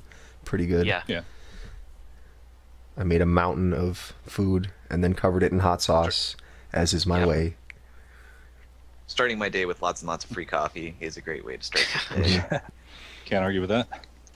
Yeah, there were some days that I started with the free breakfast, and other days I ended with the free breakfast. It was nice, Can't versatile argue with that. meal. Yep, I've had those days too. Usually the drinking days, it's like, well, I could go to sleep, but it's already 4 a.m., so I could Might just as well keep tough it drinking out. for Stay 2 up. more hours and then eat Yeah, breakfast and then go to bed. 2 hours later. Right. My favorite was the one day that I went to breakfast and then went to sleep, and then I woke up again just before breakfast ended and had breakfast again. It was great. Nice. That's good strat right Yeah. there. Yeah, that's the way to do it. Right, I got about 3 hours of sleep between 6:30 and 9:30. It was perfect. Yep. If you had a car, the food options were amazing. Like there was a plaza right down the road that had like really good Chinese food and pho and sushi apparently. I think there was a Popeyes there or something, and Yeah, Papa's chicken. Yeah, and you could drive Nice. over to where last year's hotel was. It was only 5-10 minutes drive away. You can get to the place where we were last year, which had that thing right across the street, the World Something Center, with all kinds of things Yeah. in it. Had the Qdoba and everything like that. Yeah. yeah. If you didn't have a car though, then Haha, the sucks to be situation you. probably would have been terrible. Have a really big breakfast and then just use it for the rest of Delivery the is your day. friend. Yeah, Delivery, right. yeah. Yeah. Mhm. Actually, that kind of reminds me. There was right before Tetris was starting, Sinister, DK, I think also Breakdown. Were you? Yep, I was there. Were you there? You I were. was. Um, We tried to go to Chipotle. we tried to go to at, Chipotle. Dulles Airport. My phone directed us to the closest Chipotle, and it didn't tell me like which one it was. It's just like, go here. It's like, okay, we're following the directions, and then slowly Sinister's realizing, are we going to the airport? And then it's like it's past a security checkpoint. We can't get any Chipotle there. So we ended up going to like the other Chipotle near the Crown Plaza. Just use like a Chipotle coupon as your boarding pass. I'm sure it'll work. They'll never know the difference. Oh, good stuff. So you guys do yeah, much so I else think- besides practicing and watching runs? I mean, there's a lot to do there. Mm-hmm. I think the space was really good. The practice I liked was how, great. We had a lot of setups. A lot of Just up TVs. first. And the World 9 Gaming brought all those consoles in and the controllers and everything. It's very Yeah. handy. Yeah, you were pretty much never hurting for a station if you wanted to play anything. Yeah. Right, and there was a whole other practice room and another casual room and everything. There was just space everywhere.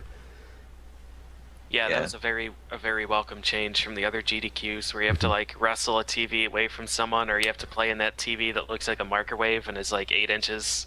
Uh-huh. And the screen kind of warps pretty badly. Yeah. Yeah, like fish eyes like crazy. Kind of had like that old school arcade feel. You like put up your quarter on somebody's TV. It's like, I got next. Finish your game. Mm-hmm. All right, well, I was Yeah. just going to play Asteroids for the next 30 hours, but you're up next.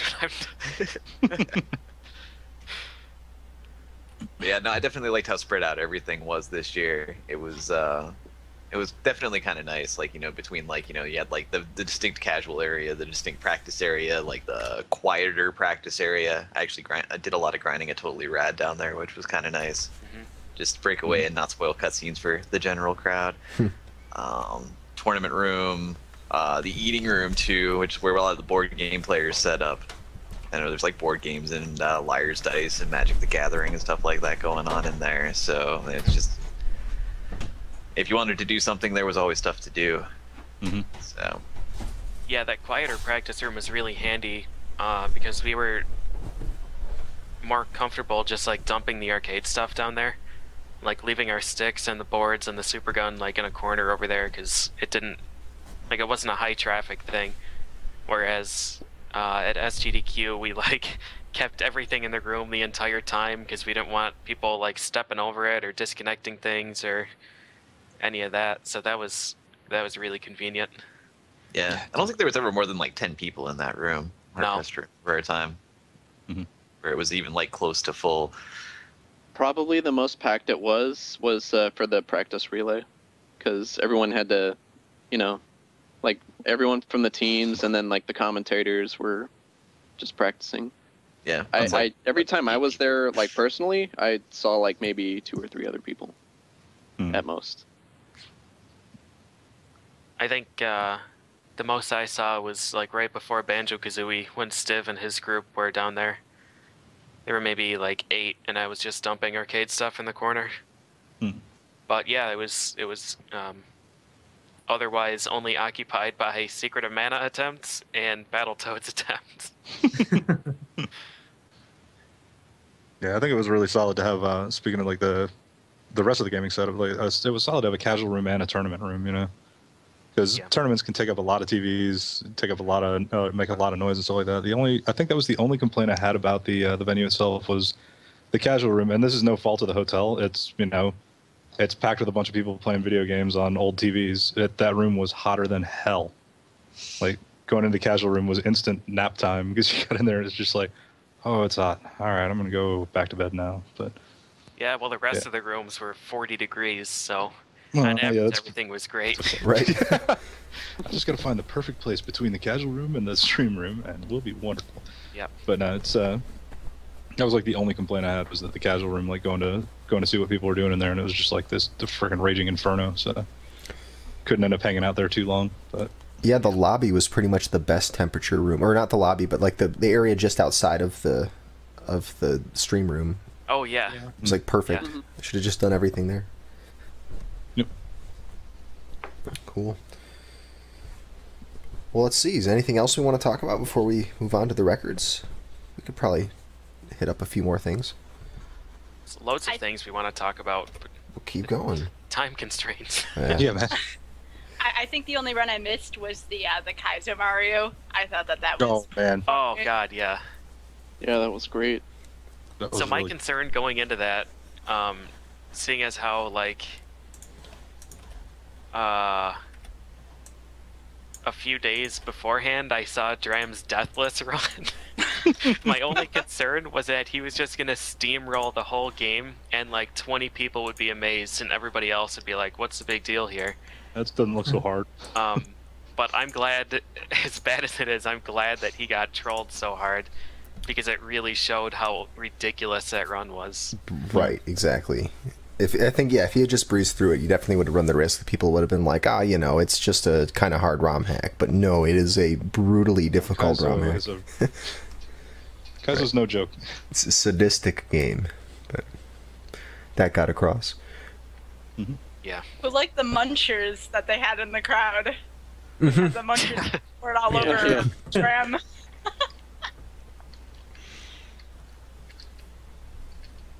Yeah, no, I'll definitely agree with that, though. I'm sure Dram wanted to steamroll it Right. in front of the marathon audience, but at the same time, it's probably better for overall like watchability and experience that he didn't. Yeah. Just kind of Yeah. showing what's at stake.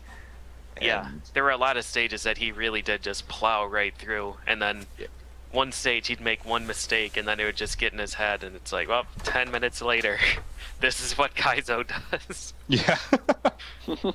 It's like I think he spent the longest time on like the first checkpoint of that one stage, like the second last stage with all the floating platforms, and then he did Yeah. the second half of the stage first try. Mm-hmm. Yeah, it was amazing. It was quite a performance. Yeah. And on that too, PJ, I remember when it did take him forever, and then right after he hit the checkpoint, he got the rest of it in one attempt. And I asked him about it after. He's like, "I'm really happy that was the case because I needed out of that stage." Yeah. Yeah. Yeah, it definitely can just get in your head when you do something like that, and you have to rely on muscle memory for certain things, and then you start focusing too hard on what your muscle memory should do. It's never good. But yeah, that was a phenomenal performance. Got the switch jump. That's what counts. It does. It's not a valid run if you don't get a yump. Right.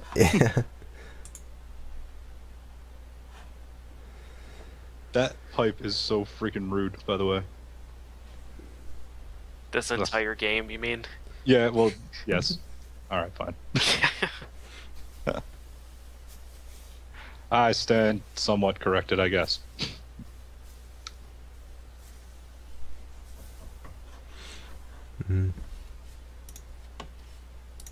So what won this? I want to say Save the Animals won this Super Metroid, the donation war.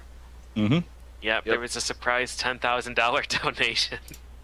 Yep. It just said, like, save the animals, get wrecked. Yeah. What was the grand total on kill save? I remember it was something just absolutely. Somebody told me and I didn't believe them. It was that freaking 170, ridiculous. I think, or something like that. 170,000. Jesus. I think it was something like that. Pretty Yeah, sure that's- it's more than that, actually. 180 maybe, or 185. Let me see. I think it was like 95 to 92k or something. Oh, okay, 356,000. What? Apparently. What? Jesus. Wow. 180,000 for save and 176,000 for kill. What? That's Oops. ridiculous. Yeah, I know it was a little under 200k, like a couple runs before Super Metroid actually happened. And then, of course, during the run, it was well hyped. Yeah. So yeah, lots and lots of donations came in for that. Holy. Yeah, and I'm sure a lot of those were eaten up by the tracking difficulties that we had.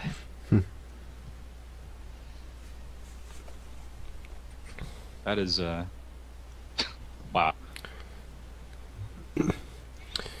All right. Well, any last thoughts before we move on to the records? Because we got a bunch of records in case you guys hadn't we guessed got? it. Oh boy. We got Yeah, record we got records. I suppose got we should suppose we should get onto those. Smack a split there, sir. All right, I will. Let's hit this AGDQ split. is awesome. If you haven't seen all of the runs, you should see all of the runs. Yes. Stay tuned. I'm still catching up on VODs, definitely. Yes. But yeah, this year was great. It was absolutely fantastic. Yep. Yep. Already looking Cool. forward to 2016. Yes. Yeah, we can just scrap the rest of 2015. Who needs it? Skip to January. Son of a bitch. Nothing's over. Oh, actually, you know what? You guys are gonna have to talk about this a little bit longer because I gotta get the WR.text. I forgot to load that in there. No. Done talking about AGDQ. That's We're all. done. Moves. Yeah, It's get over. out of here with your crap. All right, hold on. Coming up first is... Yeah, we're just gonna start steamrolling through these. Yeah. Not even read the notes. Just No, right, guys, wait for me to catch up. Okay. I guess I'll give a quick shout out to the Blaze JP for having me on the couch for the Trials Evolution Gold run. That was a really good run. It's a shame that it had to happen like so late / early in the morning. That was one of the first VODs I went back and watched. Blaze Yeah, did he a played really good job. Really well. It was a strong run. Apparently, my face was not visible for most of the run while I was doing commentary. So I But remember. I definitely appreciated you making sure we got the intro music. I definitely did appreciate that. Yeah, real good. I remember he came up and he held up a sign and said, "Move to the left." And I look over to the left and it's like, if I move to the left, I'm sitting on his lap because the couch ends right after his leg. There's not much room to the right either. We're kind of stuck. But no, I mean, the run itself, if you haven't watched the Trials run, go check it out if you're any kind of fan of like the Trials video game series or, you know, I mean, it's a really solid run. It was really strong. Mhm. Yeah. And PJ, if you want to talk about that run, go for it. Yeah, I Because was that just was also I was just really reminded of Shovel Knight. Captain Drake just obliterated that game. Mhm. Drake will do that. His run was Yep. like 25 seconds off PB or something, and he saved the Knights at the end, which costs like 5 or 10 seconds. And he lost. He had to do the first overworld. The troll at the beginning. He had to do a little extra screen there as well. Oh, really? That took like 10 seconds, 10 Oh. to 15 something. Jeez. Yeah, the devs were in the call for that one too. It was really good all around. Like the commentary was really good, and his execution was disgusting. Amazing. Absolutely amazing execution. So good. Yeah.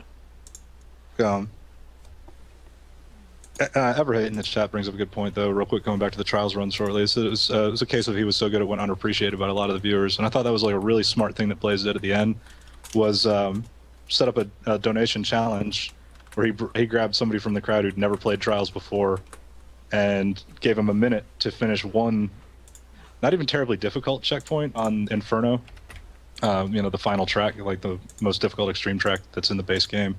He gave him a minute to finish the checkpoint. If he could do it in under a minute, Blaze would donate $200, and if he couldn't, Blaze would donate $100. So, and it was just kind of to show, you know, yeah, the people who've been playing this game series over and over again, and they grind out these tracks, and they know, like, you know, all the little tips and tricks and stuff, and all the physics, like, you know, physics manipulation you have to do to get a good time. The game ain't easy. It's not even half as easy as Blaze makes it look. Yeah. And he kind of, I thought that was just a really hold good way right to the whole way. Yeah, no, it's super simple.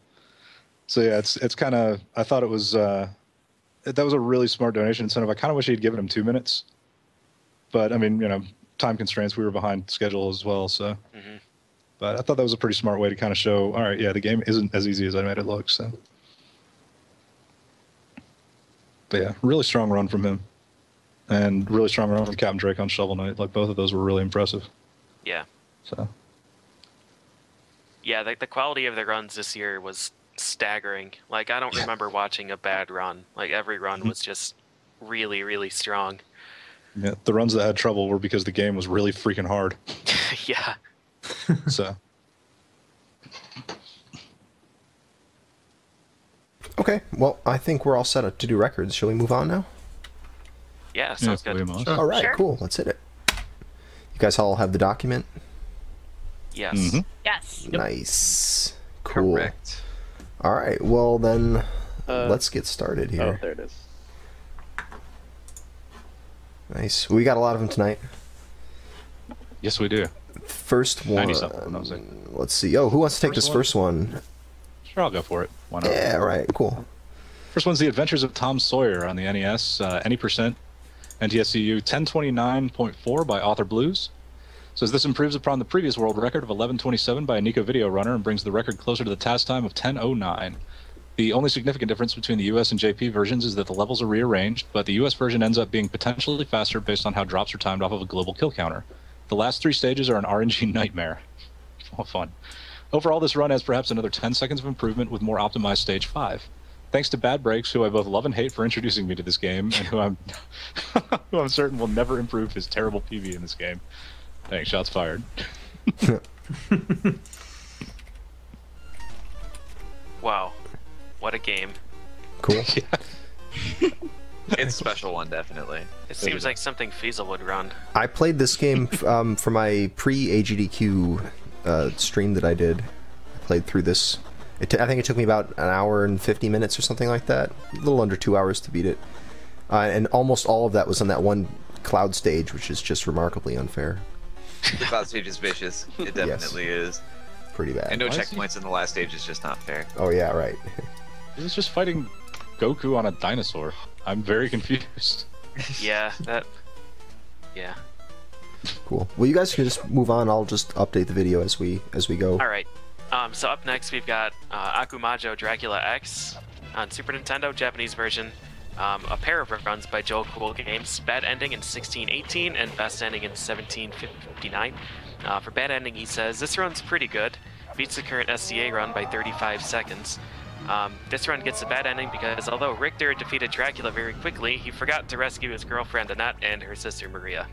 Oops. Darn it. Overall, this run got fantastic luck, especially on Dracula. And he notes, anyone who has played this game will know how annoying Dracula can be with his spawning. He hopes to improve this by a few more seconds. I can confirm Dracula is an asshole in this game. The Dracula fight is so stupid. It's the worst fight in any game ever. It's horrible. It's like you get knocked back if you get hit at all, but the fight takes place in these like really small pillars that are like at different heights, and you can teleport onto any one of them and hit you with any kind of projectile attack. Yeah, it's horrible. So, yeah. So, anyways, he goes on to say about his best ending run. We got the girls this time. Richter remembered half the reason fighting his way through Castlevania, and rescued the beautiful Annette and her future vampire huntress sister, Maria. This run is also pretty good. There has never been a real-time run of this, so okay, good. There's never been a real-time run of this, so hopefully this shows off the rest of the game nicely. This run differs from the bad ending by traversing 2 alternate stages and fighting 3 new bosses, as well as saving the girls from their prisons. In the end, we get a different background image for the credits. I will also try to improve this time, but this run is immensely more difficult to perform than the bad ending run. Yeah, I watched this run and I really, really enjoyed it. It's a very solid run. Yeah, Joe is a hero for playing this game for any amount of time. But yeah, these runs are really good. This game is terrible to play, so well done.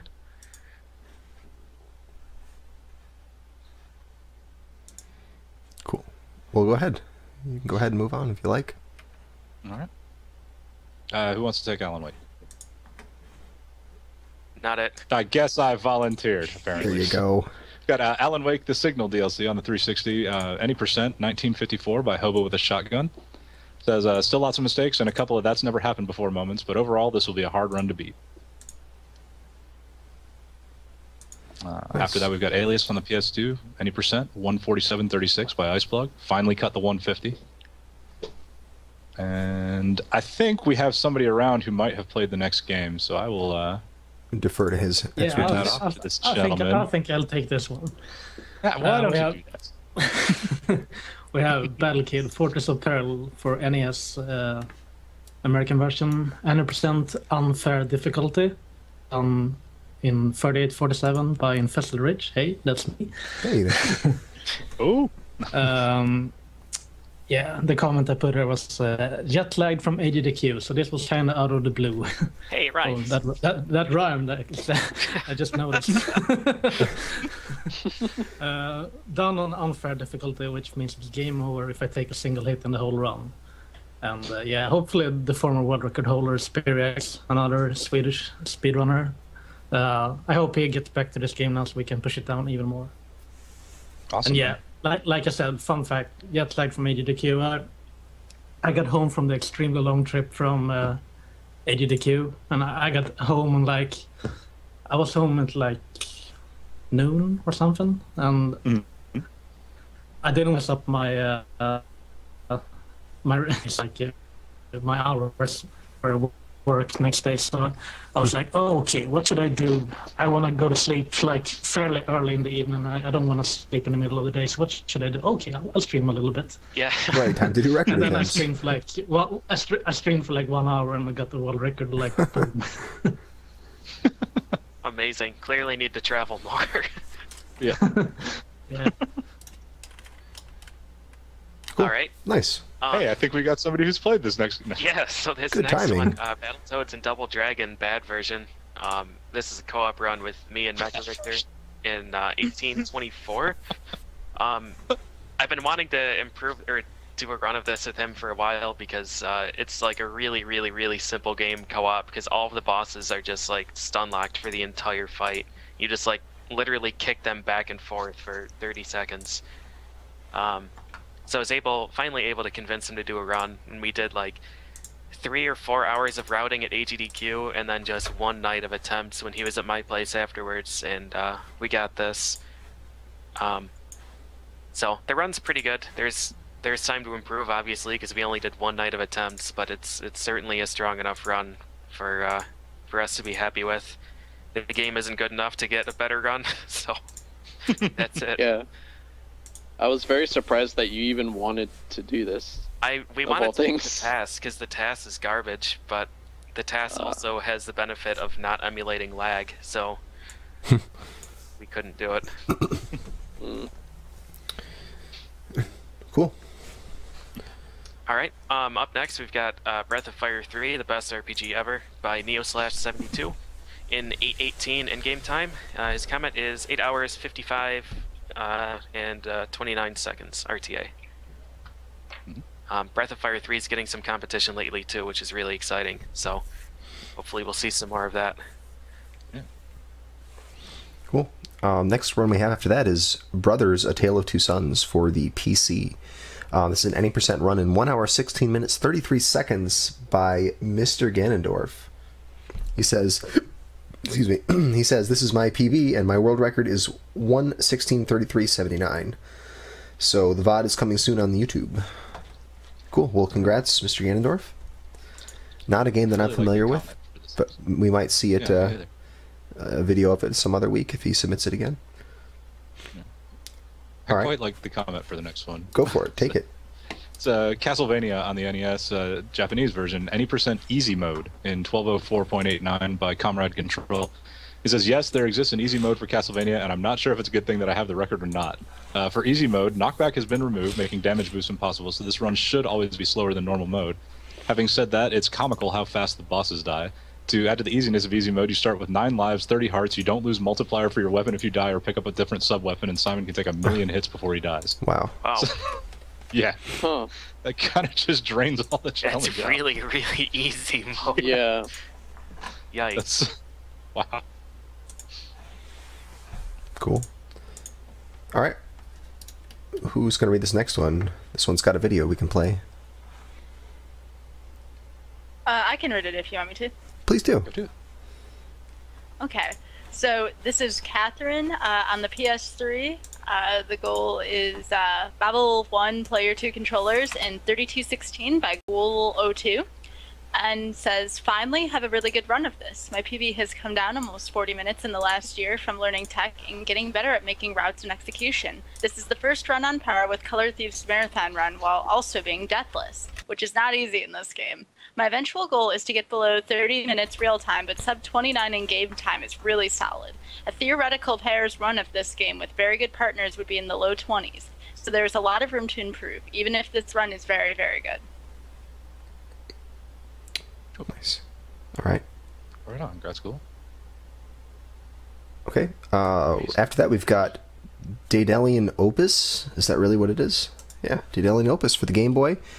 It is any percent run in 2802 by Dugong, who says nothing. There is no comment on that. So there we go. Congrats, Dugong, for that. We've also got another Game Boy run. We've got Darkwing Duck for the Game Boy. Any percent run in 1528 by Harshtalk. He says 7 hours to beat, what is this? Perk world record? PYRQ world record by 10 seconds.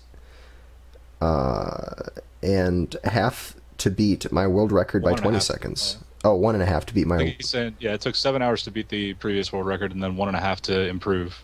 Oh, I see. I understand. I think that's what he's getting at. Like, he improved it by 20 seconds after taking it the first time. So. I see. Cool. Well, congrats, Harshtalk. It's nice to be able to get nice gratification within one stream, within the length of, one streaming session. Cool. Congrats on that.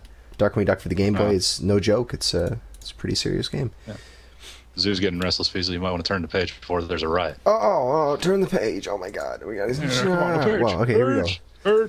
See, look at these. You missed Catherine, Daedalian Opus, Darkwing Duck. Look at these. All right, we're on to Descent. Who knows anything about Descent? Sorry. Man, who hasn't read one yet? Somebody take this. This is a good one. Yeah. All right. There we go. Jumping in. Hi. Who's is it me? in? Breakdown spoke up first, so he'll take it.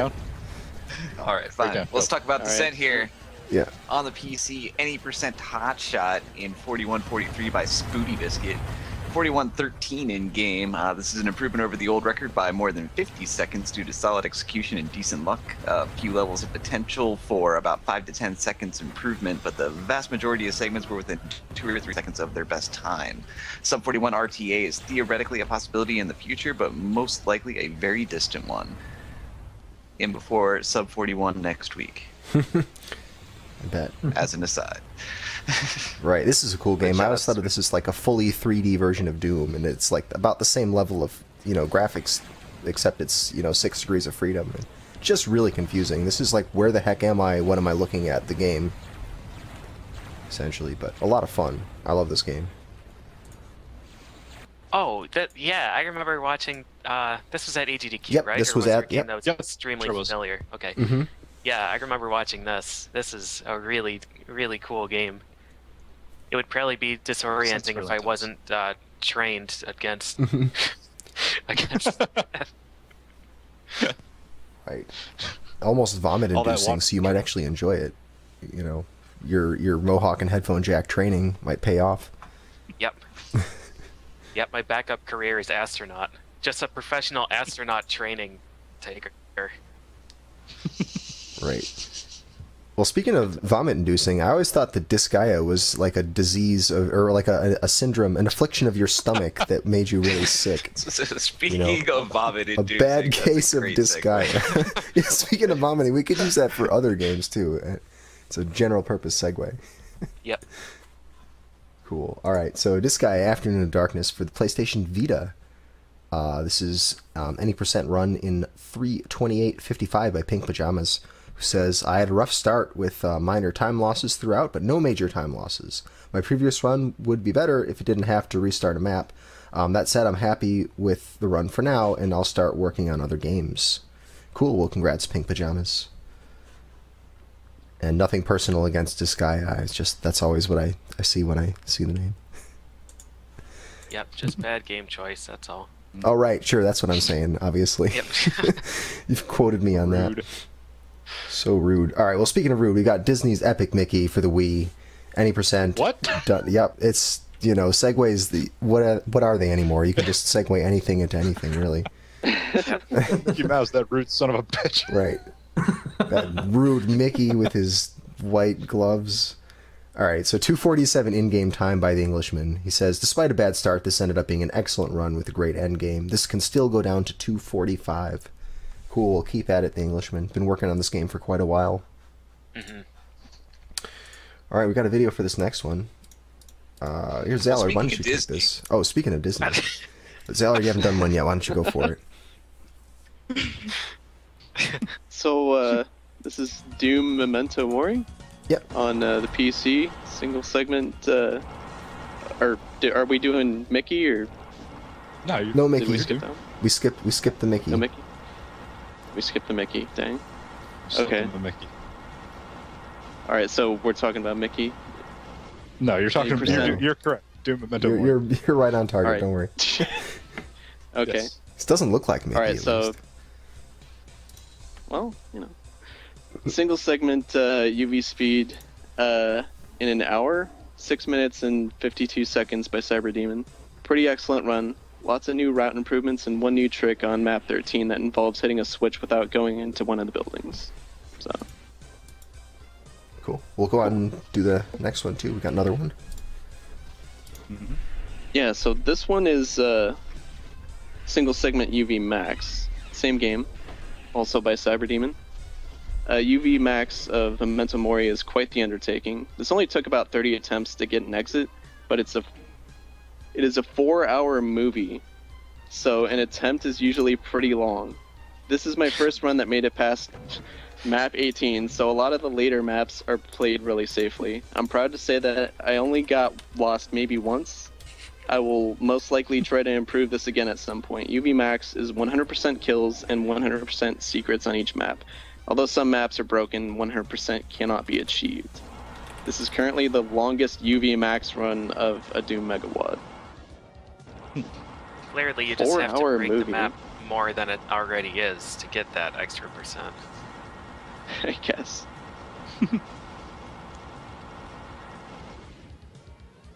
That's a hell of a run, though. 4 hours of Doom. Yeah. That's pretty Yeah. crazy. And it's Cyberdemon, so you know it's 4 hours of very well played Doom. Cool. Well, Well, honey- speaking of battling your way through hell, we've got Dora the Explorer, the search for the pirate pig's treasure. Voting Game for Boy Advance. Flicky. But yes, Dora the Explorer, the search for the pirate pig's treasure on Game Boy Advance, any percent 3740 by Dugong. Thanks to speedrun.com, the rate at which I'm able to locate and steal world records in children's handheld video games has increased tenfold, taking candy from a baby. So, but yep, that is the entirety of the comments. Well played. nice. That was a monster segue for a day. Yeah. I try. All right, I'll take this one then. Yeah, here's a Dragon monster Warrior of a 3 game. That was NES. a terrible segue. I will take this one then. That's my segue. Damn it. Taking things from babies, I'll take this one. Excellent. Much better. Okay. Dragon Warrior 3 NES by our pal Darkwing Duck in 40250. He says, an RPG run for the Sunday Sequence B. Run starts off okay, then was terrible. Awful. Cover your eyes and walk awkwardly past people bad. That's right. Then the final section of the game happened. Aleph Guard. Did it 4 minutes faster than my segmented time for that section. Around 12% faster. Jesus. Sub 4 will happen. 350 is a good goal with this route. Some craziness in the routing could drop it further, but I'm not ready to do that. Like hell he's not. I've seen him route this game. 4 It's minutes terrifying. faster than the segmented. Mm-hmm. Yeah, Yikes. wow. That's pretty crazy. Neat. All right, well, congrats, Darkwing. That's quite an undertaking. Any 4+ hour run is, just on its own merits, a very hard thing to do. Yeah. Cool. Well, congrats. Next page. Sorry, guys, I remembered to turn the page this time. Ha! Dang. Ha. That'll show you. But the good I news got is, nothing to talk about. well, actually, there is something that we could talk about right now, and that would I be, hope it's Eliminator Boat Duel. it happens to sounds be exactly fantastic. that. So we've got this I think fantastic you mean game. Eliminator boat duel. I believe Eliminator. you do.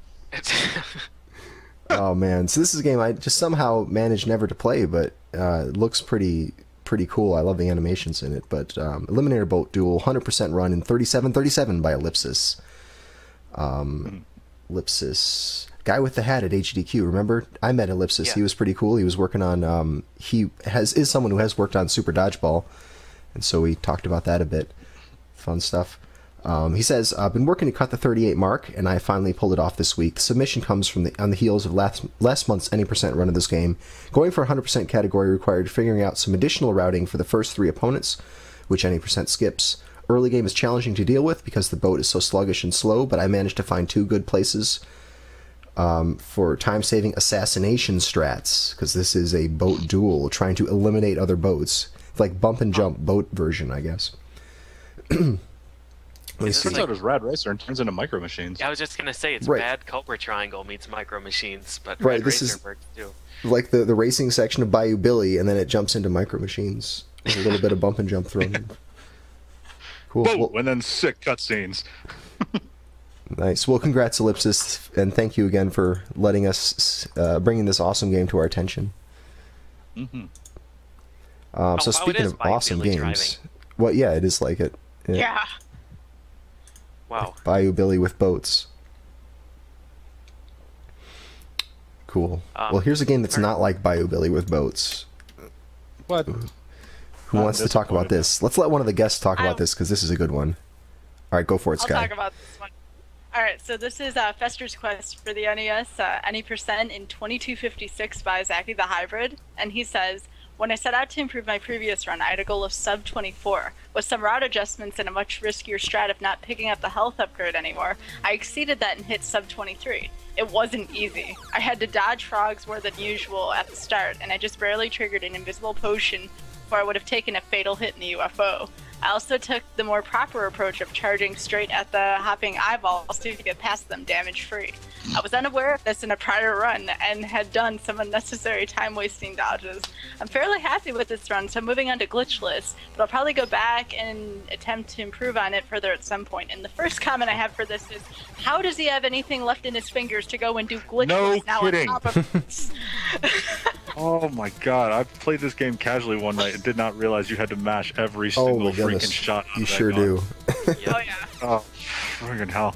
I was like way worse at mashing than I am now, and that was very unpleasant. This was a Yeah, turbo for those controller that- game when I was a kid, definitely. It had to have been. Broke out the max. I was going to say, for those of you who don't know, and that if he does this glitchless run, which he says he's going to, each of those bosses probably takes about 20 to 50 hits. No exaggeration. No, that's not exaggerating in the slightest. Learned that the hard way as well. This game, if you die, you go back to the beginning of the game. There is no continue where you left off. This game is brutal, and props to Zaki for running it or like improving it now. I think didn't Brissette props used to is run the this right one? word, as much as well- we're sorry. Yeah, our deepest sympathies. Well, it's a step up from Low G Man. He loves you. Please get help. No, I actually like Low G Man. I made the SGL guys play it yesterday. It was Yeah, Low G-Man's a legit game. yeah. You got a problem with Low G-Man? No way, man. Frame I'm. You mean? Are you talking about the Low Gravity Man? Is that the Low G Man you're talking Yeah, about? yeah, Low G-Man, the Low Gravity Man. Okay, That's it. right. Not Low Gluten Man. Right. Okay. Then in that case, I don't even know what game you're talking about. Fester's Quest is underrated. Yeah. They gave it a. Never mind. Hey, so next in the list is Fez. Fez. Any percent Blacklist version 1.07 category. In 2847 by Gyu. Says, thanks to a new route by Blue Cheetah and a new use for an old trick I just found today, I managed to beat the 29, and by today we mean when this was submitted, not actually today. Disclaimer. He managed to cut the 29 on Fez. This run is still far from godlike, so I will continue to grind until I get near or under 2830. Congrats, Q.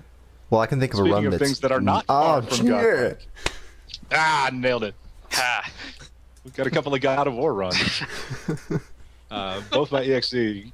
God of War 2 for the PS3, any percent New Game Plus. It says, that was the first out of two GOWRs on the same evening. Near everything went great. I struggled a little bit on the first infinite jump and got unlucky on the escort part, but all other parts, and especially the swimming glitches, were really good. There's a new skip in my last runs, which you can see on the third highlight. Fees, did you cut a highlight of that, by the way? There's a highlight plan. Cool. Oh, okay. It hasn't popped up on my screen yet. So. Skips a very long infinite jump and makes the run a lot faster and safer. I'll try to get the sub 117, and after that, I'll focus on God of War 1 runs. So that's why there's a God of War 3 record from the same gentleman. Kid.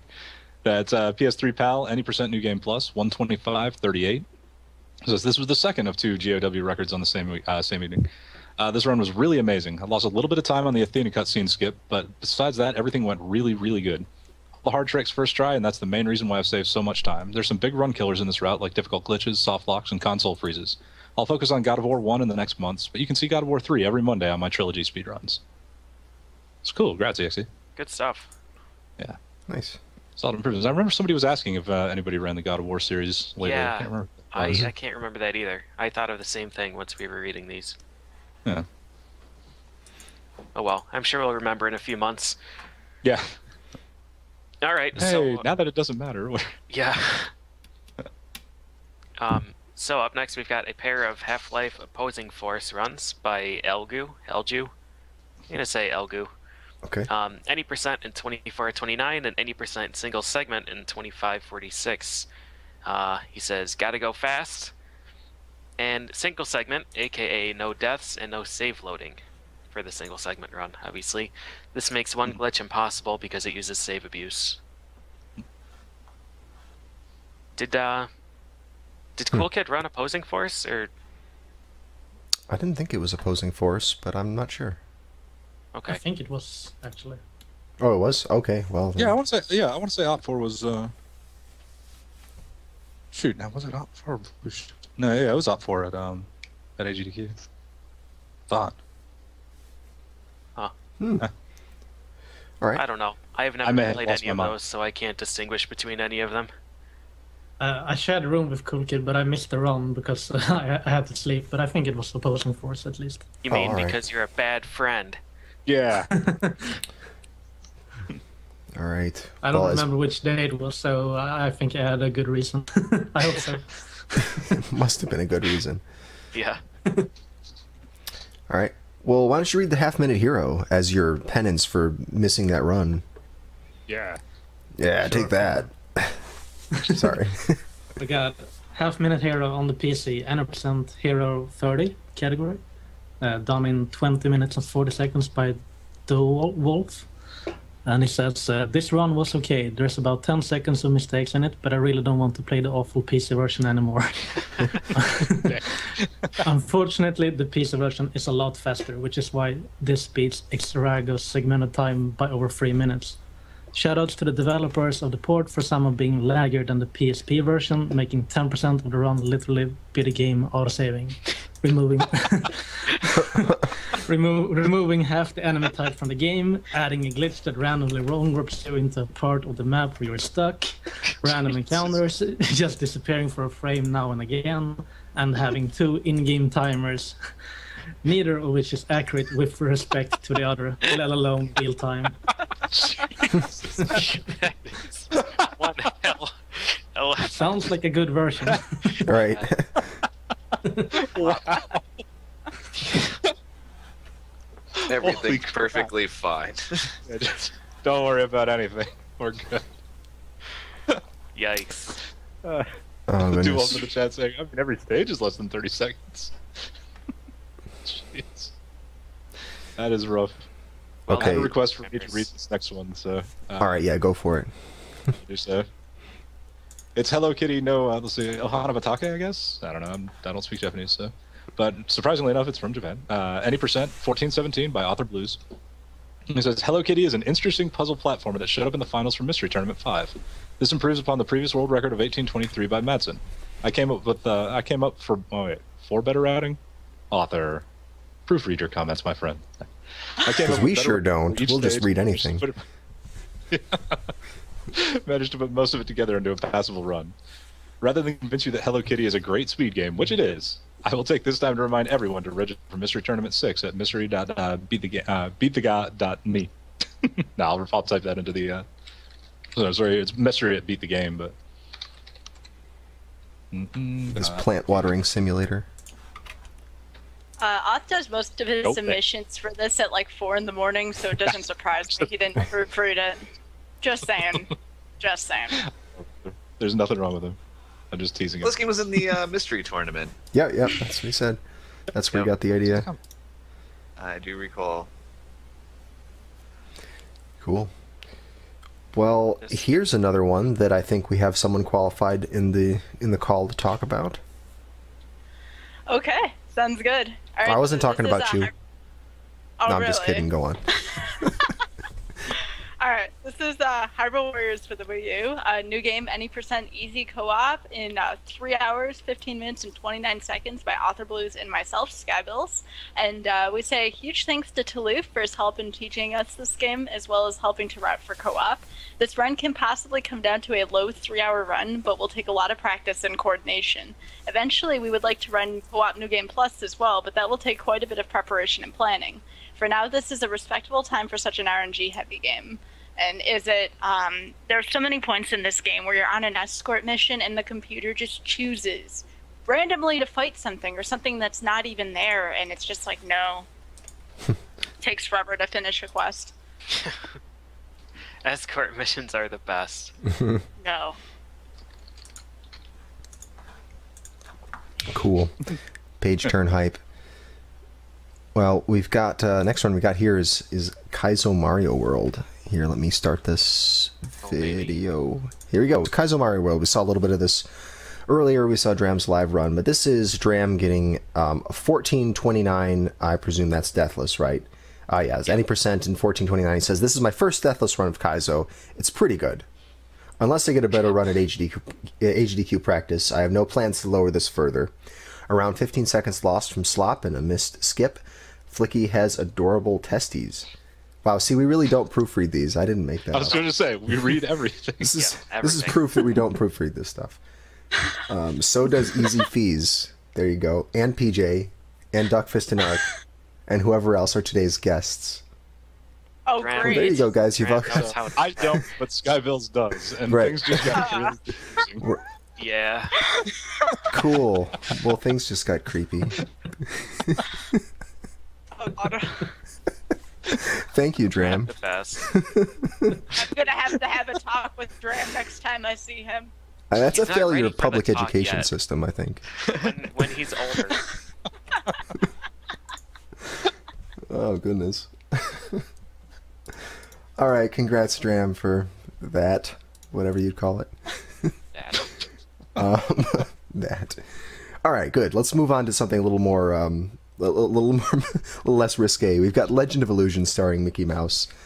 This I is don't know what Legend of Mickey Mouse you've played, but well, it is a Sega Master System game, and this is a Dragonfly-based shmup, if I'm not mistaken, right? Yeah, that's the Is one that what I think. this is? Yeah, Wasn't that on arcade or something? yeah, Right. along those lines. that's right. So- Dragonfly-based shmup by Beatrim in 1526. This any percent run. It says a Dragonfly-based shmup with some platforming on the side. I'm done grinding this until someone picks it up. It's a fun game, but the boss fights are ludicrously long. Dragon Ball. There you go.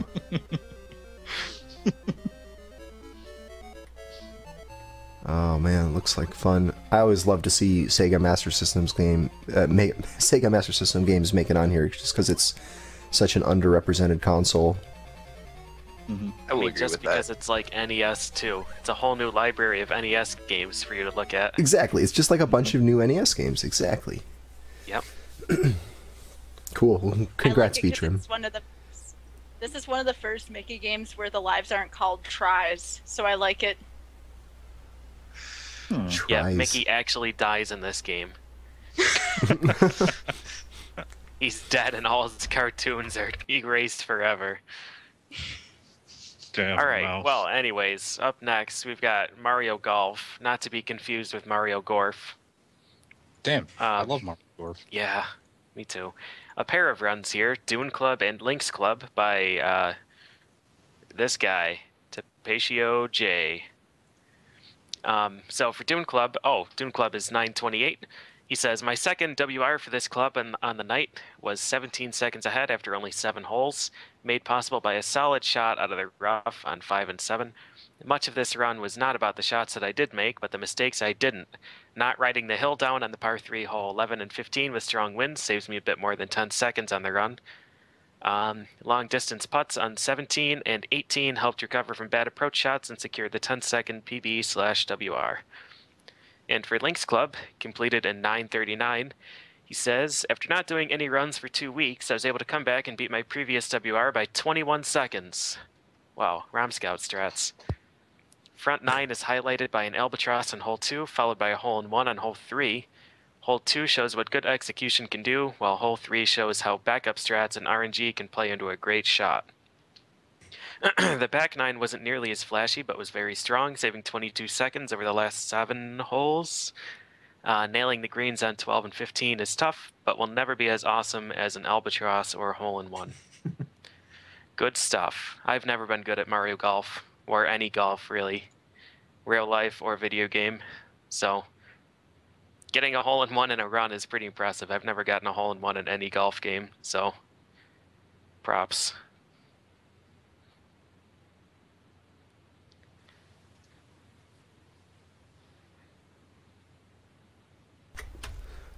All right, well, congrats to Patio J for those pair of Mario Golf runs.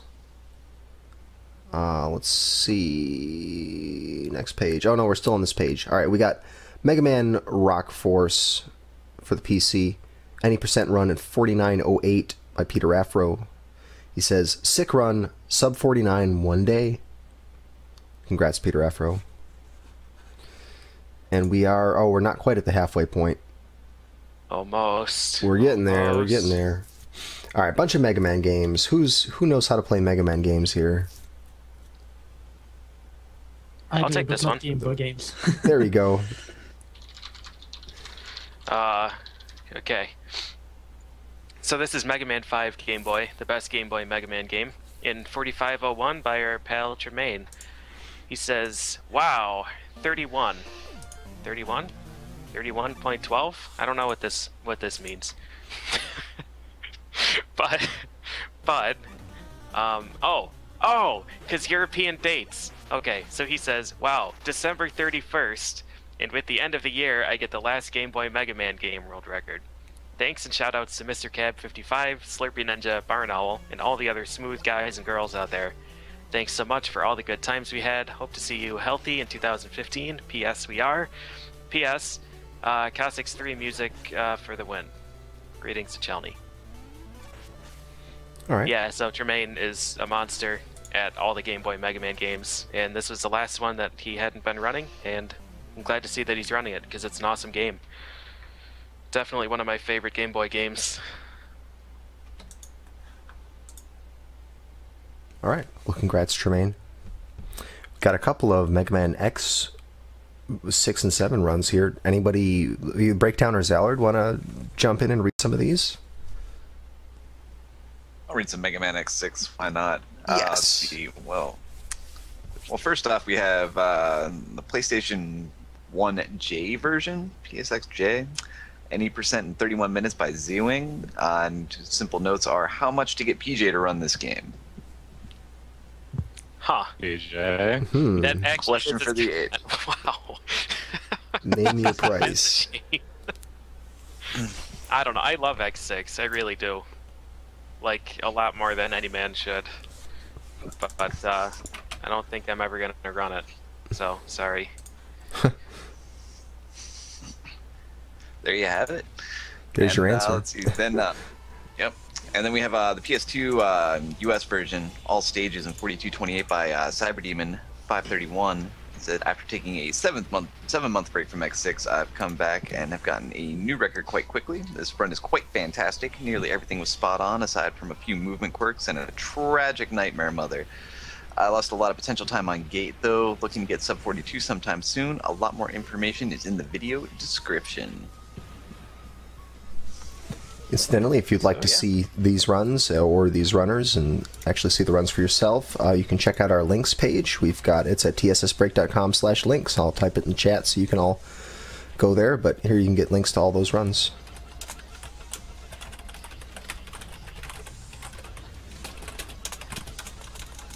Speaking of shameless plugs, we have Mega Man X7 as well on the PC version. Any percent New Game Plus and an hour and 6 seconds by Peter Afro. So close to sub 1 it hurts.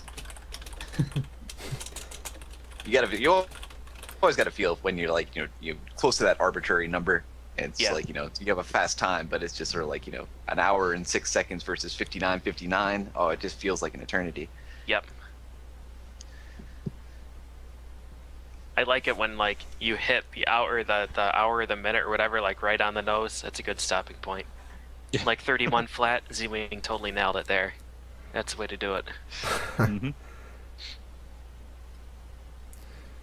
Cool. So next up, we got Mercenary Kings on the PC. Any percent no repeats. 20806 by XDragon95. So it's been a while since this game's been on here. I'm assuming he means the show. This run went fairly well, all things considered. I de-rested this game a few days before this run and finally didn't choke in one of the later levels. I found a few more IL strats and routes and tried messing with which missions are actually necessary to complete. What I have here is what I believe to be the fastest route through the game with my current knowledge. With 208 being the current time RTA, I'm starting to debate whether or not to switch to IGT, as loading screens would likely become a factor if this game got truly optimized. Oh well, that's a debate for when more people actually run this game. Thanks as always to the TSSB crew for the showcase, as well as those who watched. Let's kick some claw. Congrats, X-Dragon. Oh, just got it up, and it's all right. No problem. We can move on to the next one if you like. I suppose I can read about Mickey Safari and Letterland on the NES. 100% Super Advanced, 2955 by Dugong. I finally got the last world record in this crappy game from back from Author Blues. So take that, Author. In your face. Yeah, sick burns. Is this the? Never mind. I shouldn't. Dragon Shmup. You're probably thinking of the same one I am. There's a cutscene with Goofy and whatever. Yeah. It's fine. Hey, anyways, here's Night Sky. There it is. 100% alternative in 3509 by Zoda NOR. He has nothing to say. It was that good. Speaks for itself. Yep. Oh, hey, Rich, there is a request for you to read this one. I'll gladly do that. We have Ninja Gaiden 2 for the NES, American version, 100%, done by my fellow ninja, Jimmy Poopins. And he beats the game in 10 minutes, 22 seconds, .02. And he says, on November 12th, Jorf beat Owen's 2-year-long world record with a 10:23.8, and with a lot of dedication, I beat that with a 10:22.017, which is 2 frames to 10:21. Unfortunately, I messed up the fairly Act 3 quick kill, made a bunch of minor mistakes in 4.2, and could have had a better Jacko. If those things didn't happen, this would be a 10:17 or so. Wow. What? Jesus. How? Oh, yeah. On a good note, there are 2 pixel-perfect jumps in a run, and I hit them both. Also, wow. The 5-1 was the best that I've ever had in a run. I had a bad Jackie free pattern, but I handled it well. After AGDQ, I will push for sub 1020, thanks to my loyal followers and the awesome Ninja Gaiden 2 community. Wow. All right. And yeah, Could have been a like, 1017. Jeez. I remember watching Dwarfs around and thinking that was basically perfect.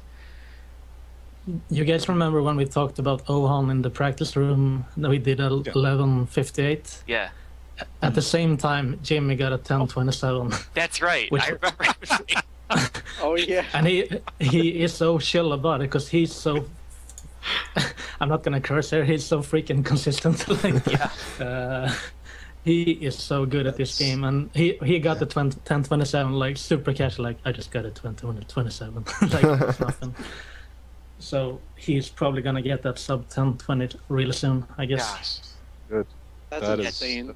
Jimmy is awesome. Yeah. He was a really cool guy. I'm glad I got to meet him.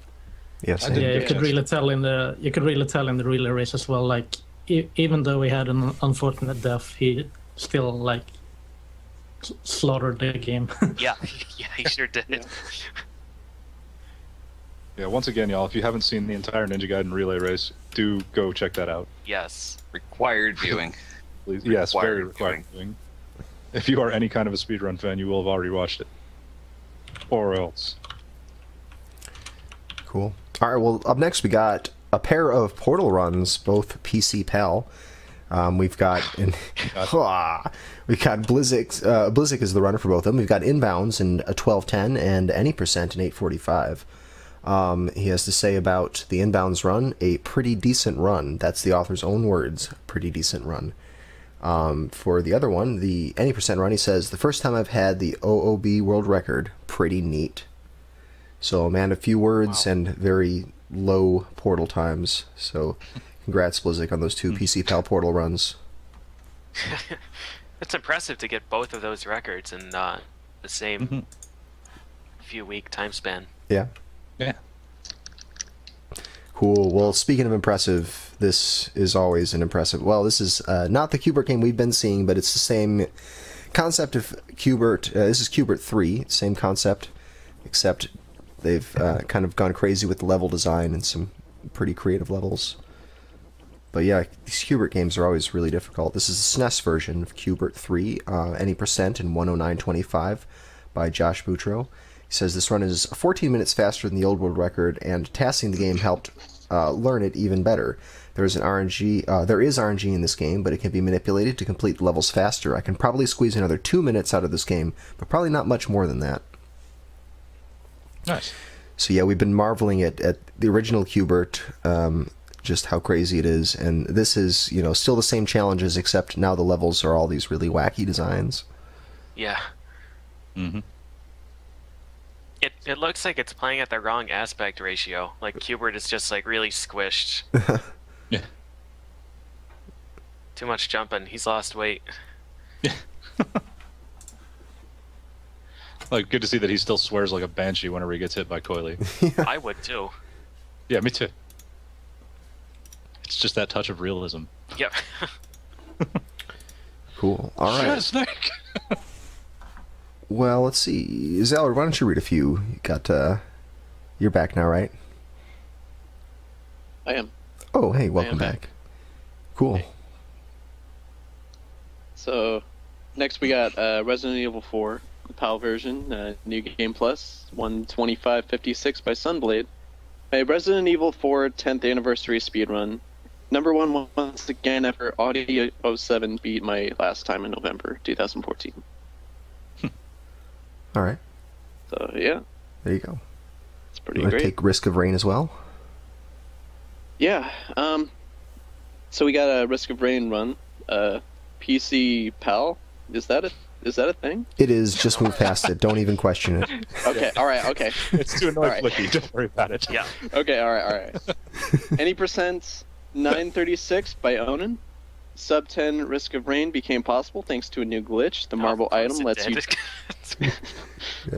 The marble item lets you teleport to a previously marked location. But if there's a ladder between you and that position, holding up will make you grab the ladder instead. Wow. That's good. This way you can teleport inside the Providence's room without opening any doors, saving almost a minute. Yeah. To add to that, this run got such amazing RNG on the first 5 levels that I managed to spawn Providence before 9 minutes on the in-game clock. This causes him to spawn at a lower health level and obviously die a lot faster. I honestly don't think this run is beatable. The fastest portal runs I've seen, coupled with a full set of item drops thanks to an insane temple map, Any% is dead. I'm so sad about the AGDQ run. Sad face. Jesus, 9 minutes to Providence. Holy shit. I have to watch this. Wow. This game might be the most poorly coded game in the world. Every patch makes it worse. Somehow, yeah. Like the last one, you could increase your speed exponentially just by getting a single item. Oh, my favorite is the patch that crashes on stage 3 every time. That's a good one. Mm-hmm. Congratulations, you can't beat the game now. Yep. Where Murph, Clage, and I were playing it multiplayer, we all spawned with our feet locked in the ground, and nobody could move.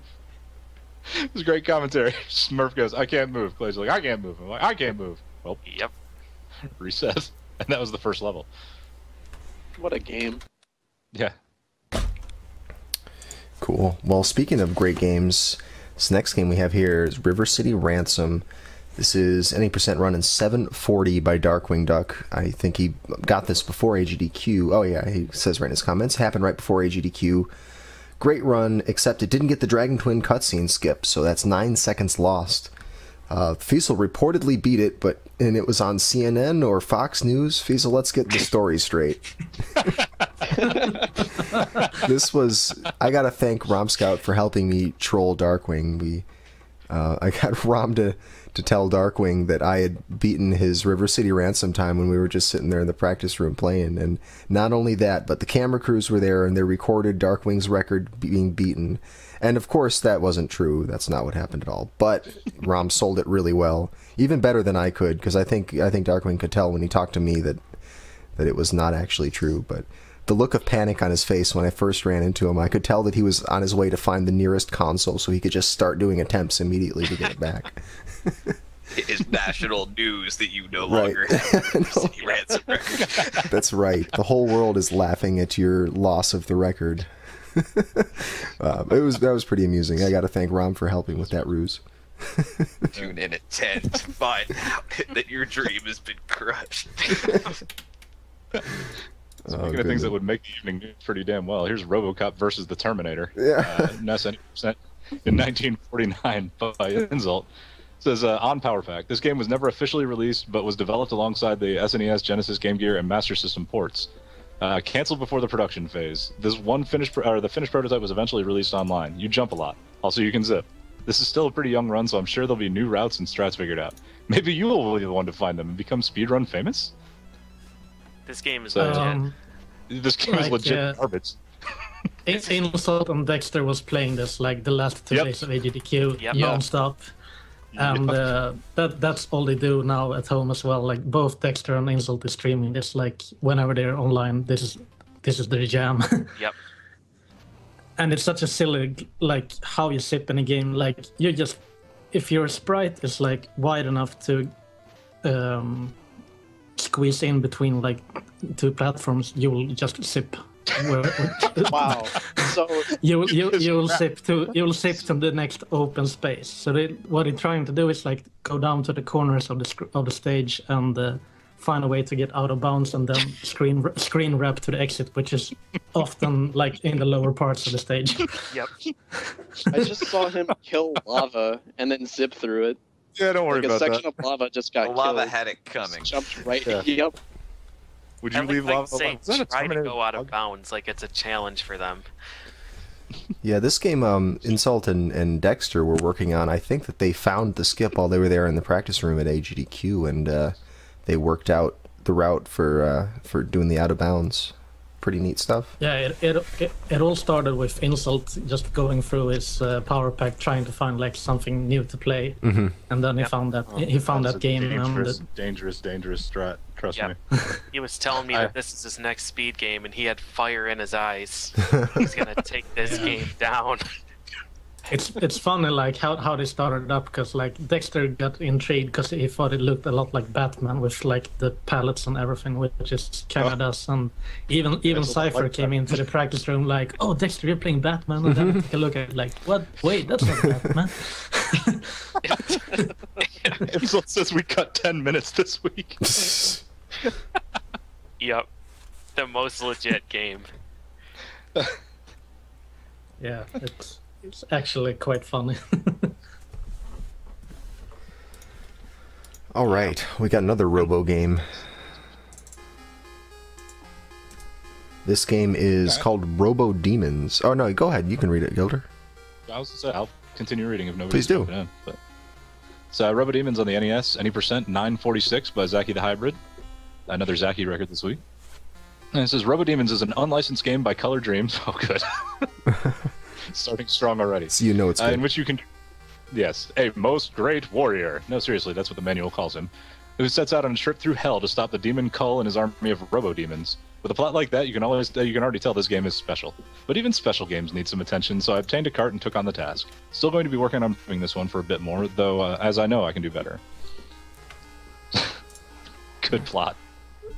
Nice. Army of Demons. I don't even know what this character is supposed to be. He looks like that robot in Short Circuit. This looks like NES He Lord looks of like- the Rings if someone were to make looks that like- game. No, he runs like ET from Atari, like the Atari ET. A little bit got like that an short ET little- head. Uh-huh. Yeah, he's got the short little pot belly look. And he's only the lower half of his body. And this level, it looks like they're What just is going through this? random memory locations, you know? It's Yeah, it's like a jump to credits glitch going on. What is that?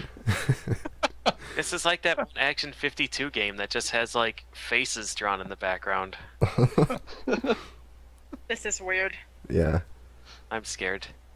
Hell. All right. Well, that's definitely the game for Zaki. This is Zaki's forte.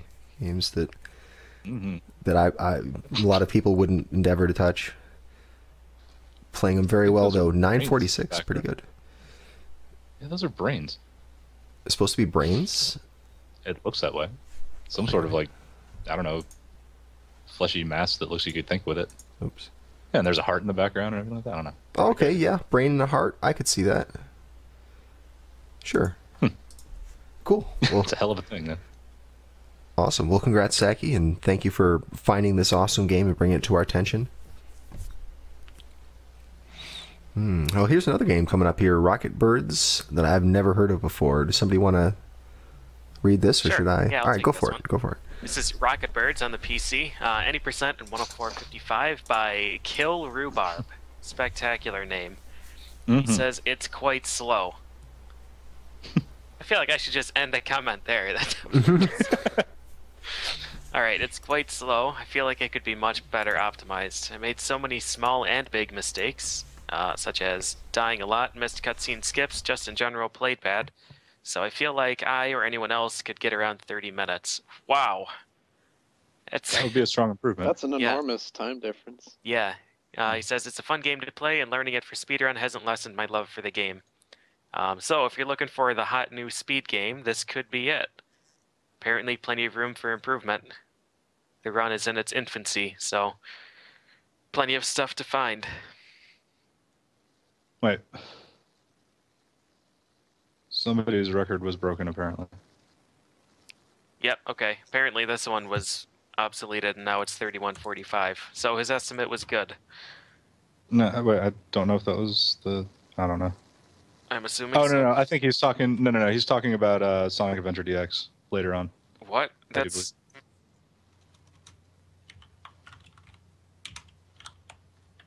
Well, damn. I want to see a Yeah, 31-minute this is- Rocket Birds. All too bad. Someone better get on that. Hmm. But yeah, because I see his name as the submitter for... or the runner yes. for Adventure DX. So Yeah. I'm assuming he's saying that one is... Yeah, that would make Is sense. correct. That time's in the But- same ballpark. Yeah, that makes sense. We're not to that yet, though. Right. And speaking of games that are much shorter than they're supposed to be, we have Secret of Mana in 8:27. So let me That's start minutes. that clip up. That's 8. Yeah, exactly. 8. Understatement of the century. Right. Much shorter than it's supposed to be. So 8 minutes 27 seconds by Overfiend VIP. Says, after watching Stinger and Yagamoth's 154.36 co-op run live at AGDQ, I felt like I should practice a more polished run of this category. And after many hours of practice, most of which was spent at AGDQ with their assistance, it only took me 3 attempts to obtain 830, and it only took me another 5 attempts to get the 827. My previous best was 834 from months ago. For this category, I think below 820 is humanly possible, but I think around 823 is a more realistic end time, as I believe it can be accomplished without needing to receive any critical hits on the Mantis Ant. This run did not receive any, but it was still one of my cleanest fights yet. My movements before being banished from Podos had a handful of errors. Even without those, I think it would have been a very high 824 at best. Alright, cool. Congrats, Overfiend VIP. Yeah. It's always fun to see glitched Secret of Mana. Yeah, that's a really impressive glitch. Yeah, no kidding. Alright, we got an ice plug run up for grabs.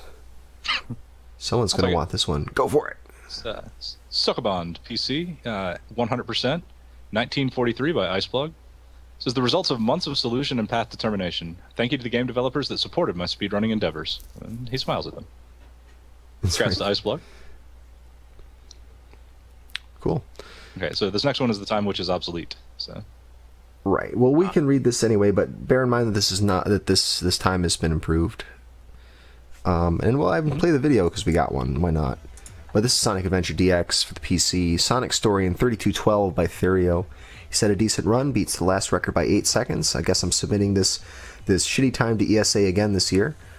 A couple of chokes in here means that the time can go as low as 3140 or so for players of a decent skill level. Dedicated to the Euro SRG boys, who are by far the least shit part of SRG. Oh, that's very nice. Nice to say. High praise. High praise, exactly. But okay, apparently this is now down to, what was that time? 31:45. Yes.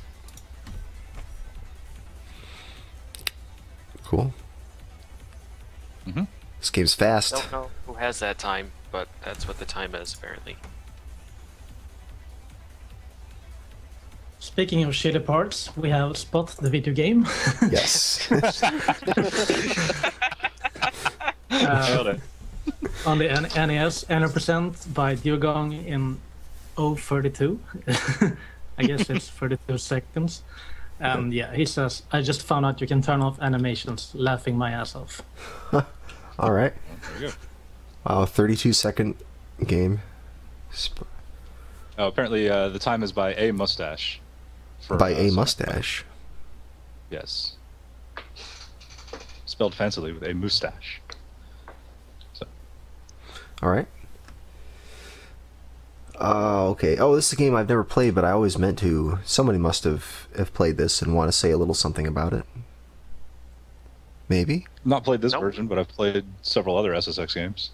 Wow, you're eminently qualified to talk about it. I am suddenly an expert. It's SSX 3 on the GameCube PAL version, all freestyle platinums, 707 by Jang Bang. A bit of a niche category, but it's fun to run. All freestyle platinums is faster than all freestyle golds because you don't have to do peak gems because they don't award platinum medals. Was Skyping with friends and listening to music while playing. Sorry if that's a problem. Lost some time unnecessarily due to Amaret crashing at one point and my game disc being unreadable at another. Sub 37 is definitely possible and would have happened if I hadn't lost my combo on the final event. Sub 36 might be possible too, and it's going to be looked into. Most of the time that can be saved is in Happiness Gem, Throne Gem, between Ruthless Gem and Kicked Out, Schizophrenia, and probably Style Mile.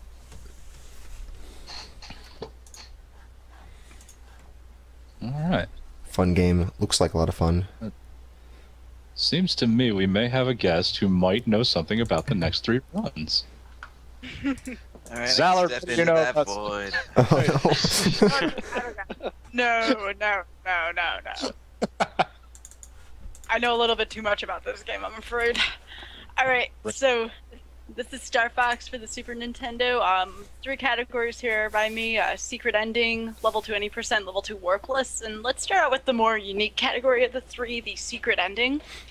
So, I never expected to beat this record, as at least 75% of this run is random. The premise of this run is to take the secret warp into Out of This Dimension and defeat the slot machine by getting 3 sevens. Although there's some skill involved in playing Corneria 3 and Asteroid 3, let's face it, I got good RNG. Despite the old record getting the slot machine on the 2nd try and me getting it on the 3rd try, I was quick enough in the stages and boss fights to make enough of an impact to fight the random nature of this run. This beats the old record by 20 seconds. Wow. Dang. I'll show you in a second. This is from my level 2. This is the Hydra fight that I'm seeing right now. As soon as we get the slot machine ending up, I'll say something about that. But when someone was asking about the different level difficulties, they're just different stages throughout the game, and obviously as you go up in level, the levels get much tougher. So let's move on to a level 2 real quickly, and then if I see the slot machine, I'll just say something about that quickly. The only thing that I have for level 2 any percent is the only things this run is really missing are good Hydra and Andros fights. Yeah, both those fights really kind of suck on level 2. And then for level 2 Warpless, I put unlike my any percent, the Hydra fight during this run was impressive. I need to figure out how to one-cycle the Andros cube, aiming for sub 23 next run. This beats Nosferatu's world record by 25 seconds. Wow. Although I'll be making improvements on some of my runs, I'm going to be trying to beat the remainder 2 world records in level 3. But yeah, that Warpless in level 2 is a brand new record because Nosferatu held it last. That's a really strong improvement. Yeah. Yeah, 25 seconds in Star Fox is like a minute or 2 minutes in any kind of other platforming game. Yeah, it's like an eternity. Yeah. Could somebody pull up the slot machine really quickly? I don't Sure. think a lot Yeah, of sorry we people didn't make have highlights for everything for these, but let me get this. Thanks, because it's one of those things that a lot of people haven't seen the secret ending, and it's quite a thing to see in this. Mm-hmm. You smash your ship into origami bird and then start tripping hard.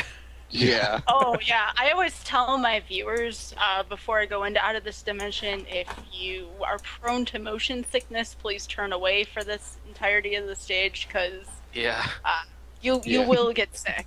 that stage is, yeah. It's hard to look at, that's for sure. Okay. Oh, if you can't pull it up, No, that's no, I okay. got it. Oh, I'm on it. Okay. Okay, we just. Oops. All right, we hit it right now. Yeah, Go for it. That's Corneria right now. Can we? It's in 20 seconds. You'll see Give it. it a sec. Okay. They're looking at it now. Twitch delay. Sorry about that. All right, so I'll just assume it's on the screen right now. So this is Out of This Dimension, and it's just a really weird, trippy level as you see the background, and you need to get 3 sevens on the slot machine, so you're playing Vegas stakes, pretty much. It sucks, and there's a lot of resets, but this was attempt number 17, and I managed to beat the world record, so I guess I'm thankful for that. Yeah, the slot machine is such a jerk. It's just like, it's real rare to get the sevens. I think I got like, I remember playing this as a kid, and I think I got the 3 sevens on like the second try once ever. And then the rest of the times that I played it, like, it would take like 10 minutes or something stupid. Yep. Wow, the look Yeah, of and then you have to excitement. fire at the letters in the ending, and you're still tripping Yep. out. I kind of want to submit this test GDQ for lols, and the worst I've ever had it is on like the 10th try, but I don't know. I figured it's worth a shot because it's kind of funny looking. That means that it'll be the 100th try, and then the game will crash. Oh God, no. Anyways, thank you so much for pulling that up. Hey, no I problem. appreciate it. Neat. I don't think I ever got the secret ending. I did all the levels 1, 2, and 3 and all that, but I don't think I ever did secret ending. I'm gonna have to go back and do this now. Huh. Yeah, it's worth Totally doing worth once. it. Yep. Oh, Cool. oh man! All right, so up next is the greatest game in the world, Star Wars Dark Forces 2. If you didn't see the AGDQ run of this, we're game. hard as well. Yep, it's the best game ever. This is any percent 2624 by Y. Salmiri. He says, "This is my first PB since September. I was very satisfied with this run because it accomplished my current goal of sub 26 minutes and 30 seconds. This game is Yeah. This is silly. it's supposed to be a game. Thermal detonator boost. Kyle Katarn, Galaxy's fastest Jedi. Yeah, everything is wrong with this game, and it's glorious. You just have to see it for yourself. If it's not in the clip, keep in mind there's one Ouch. point in the game where he throws enough thermal detonators to blow himself up over the end of level trigger and finishes the level while stone dead. Yep. Yeah, we just saw that. Hmm. This looks really dangerous. Don't do this at home, guys. This is not Yeah. safe. If Yep. you do it at home, though, film it. Right. Whoa, fragged. Nice, that was pretty cool. Alright, cool. Congrats, Waisamari, for that 2624. Oh, are you guys seeing it now? This is the best Explosion. game. Yes. Splat. It's really Cool. good stuff. Hey, All another right. Offer Blues thing. Oh, some Super Mario World expertise, I think, is needed here. Who can supply that for us? Probably that's my department. Skybilz. All right. Considering I almost held up the show for my stupid Star World. Anyways, this is Super Mario World for the Super Nintendo. Any percent no coins. And 1104.7 by Author Blues. And he says, complete the game collecting no coins. The value of this category is that Chuck E glitches such as Orb and Cloud aren't possible with this category. It requires you to use a coin as a result. So that means that the category has a natural cap of roughly 1045. Some time is lost with the avoidance of coins, but LinkDead has found some new strats for a faster donut secret 1 key exit. Mid to low 1050 should be optimal, but I'm not sure that I'll go for it. I might just badger LinkDead to get the good time. Good plan. Cool. Well, that's an interesting category. That's one that we raced way back in the day a few times. It's just, just different ways of doing the levels. Mm-hmm. But yeah, definitely removing the chuck eat and glitches, it sort of brings us back to the more classic Super Mario World runs. Yeah, so this is like the old any percent except bad. Right. It's like if you were just like a slower version of the old any percent, because you have to avoid the coins. Seems like a worthwhile category to do. Why not? So it's just a challenge type thing. Yeah. Let me see. We got next game we have here is Super Mario World 2 Yoshi's Island. Any percent warpless in 144.08 by the Crispy22, who says 143 soon. So you heard it here first. 143 is what's going to be coming next. But congrats to the Crispy22 on the 144.08. Next game, this was at AGDQ. Anybody catch this run? Or does anyone want to read this? I can read this, sure. Please do. This is Super Monkey Ball Deluxe on the 360. That's interesting. Ultimate category or course or whatever in 112.53 by Jeff, of course. He says the God Run, PB by 145 and world record by 3 seconds. Even more impressive is that this was done on the Xbox 360, which loses a fair amount of time to the original Xbox. Had a good start, mediocre middle, but the entire expert section was beautiful. Was actually expert WR by 15 seconds as well. Wow. That's crazy. Mm-hmm. We actually have a clip. I just started playing it. Sorry about that. You're fine. You can move on. Super Monkey Ball is always an incredible game to watch. Yeah, this was neat. I caught quite a bit of this in the food room. Actually, I was watching this run go on. Mm-hmm. Good stuff. Monkey Ball's always crazy to watch. Always. Just like hundreds and hundreds of levels. Yeah. What is it, like 200 something levels or something? Deluxe has all of the stages from the original Monkey Ball in it, doesn't it? Yeah. And then a whole bunch of other stages. It's just a lot of really short levels, and it was must be very difficult to remember what's coming up next. I guess you have a little bit of time as the thing fades in to remember where you are and what you're doing, but man, it looks tiring. Of this game is intense. Yeah. Yeah. No kidding.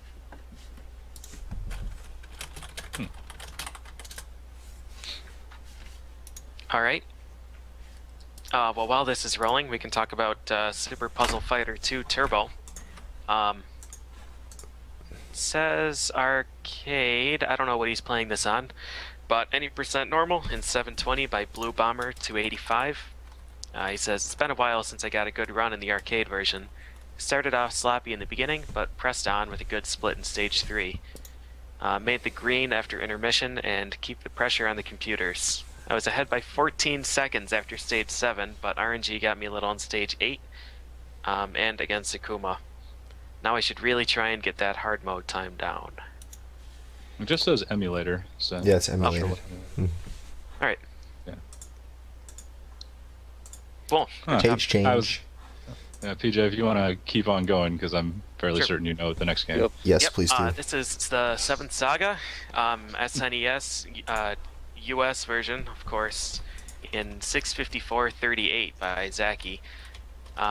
He says, achieved sub 7 hours sooner than I expected. Lots of things went well in this run, mainly that my luck was reasonable throughout. Reasonable is all you can hope for in 7th Saga. Yeah, no kidding.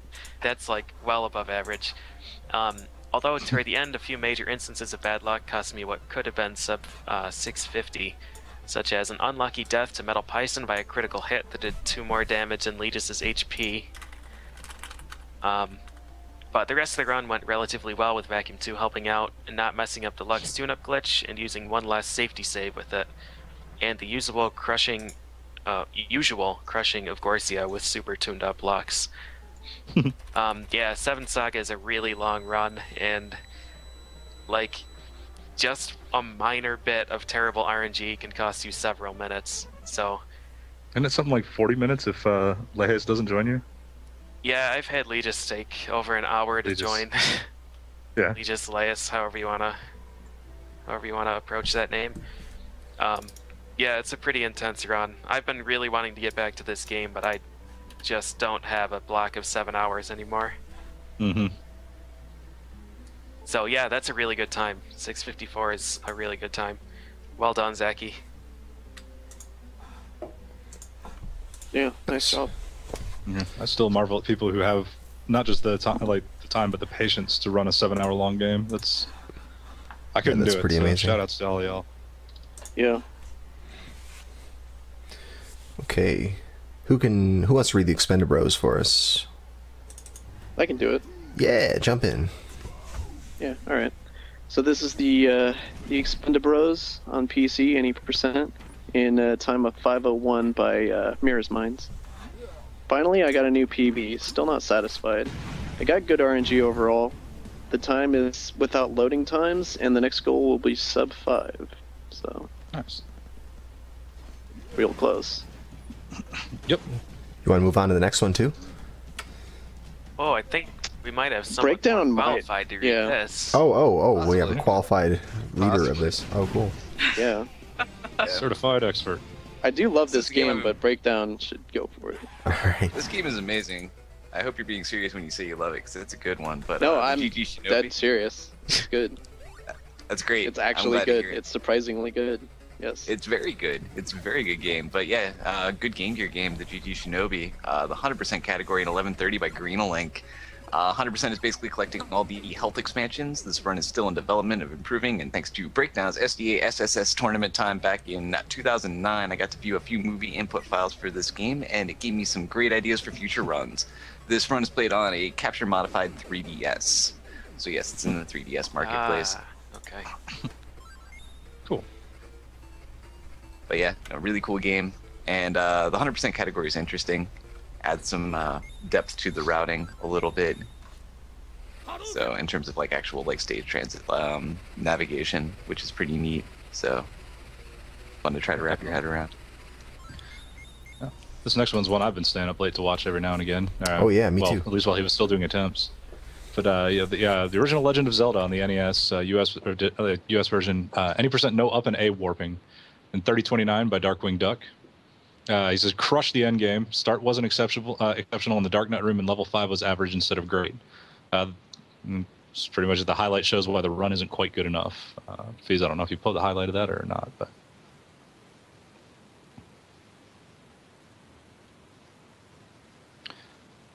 But yeah, I've been mightily enjoying Darkwing's runs of that. Glad he finally improved it. So Yeah. Definitely a great run. mhm. Time keeps coming down. Yeah. Sub 30 or Riot. Maybe eventually.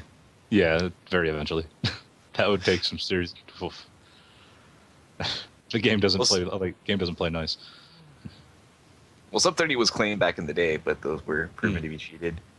Yeah. So Darkwing would not be proven I in was gonna such a say, way. So, Exactly. Legit sub 30 or bust here. Yeah, it can That's happen. it. Oh, definitely gonna happen.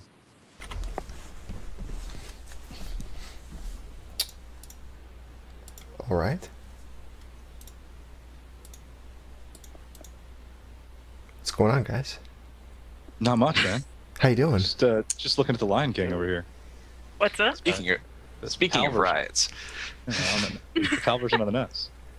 Goal is Cub in 354 by Dugong, who just says that he's laughing his ass off. Hell of a comment. You all right? Succinct? really says it all. Yeah. Yeah. At least you didn't say I had a part that I didn't. This is true. This is true. Maybe it's El Mayo, and it actually it means something, like mayonnaise to El or something. Mayonnaise is on the left. Left for mayo. In a world overrun by zombies, one man will make a sandwich. Well, speaking of condiments, we have a Transistor on the PC. I'll PC. I don't know what you were aiming for there. Knew you were a robot, you son of a bitch. Nobody does. Just go with it. It's all right. All right. We'll get there. But any percent, 39.49 by Onan. Sockfolder picked up this game. Transistor proved pretty difficult to break even for him, but nonetheless, we've got 2 minutes worth of additional skips to add to the any percent route. Most significant is the OVC glitch, which through some weird setup leaves me with 0 collision and lets me skip almost all of high rise. I wasn't expecting to get sub 40 this quickly, but this run aced every skip first try and had pretty good fights overall. It still has a handful of seconds to shave off, but I'll leave that to Valajan. Would you look at the time? So yeah. And you want to read low percent as well? Oh, we have low percent as well. Sure Let's do. hear it for scrolling down. All right, low percent also by Onan, 48.45. Sockfolder's findings do allow for a legitimate low percent category, which aims to beat the game with as little experience gain as possible.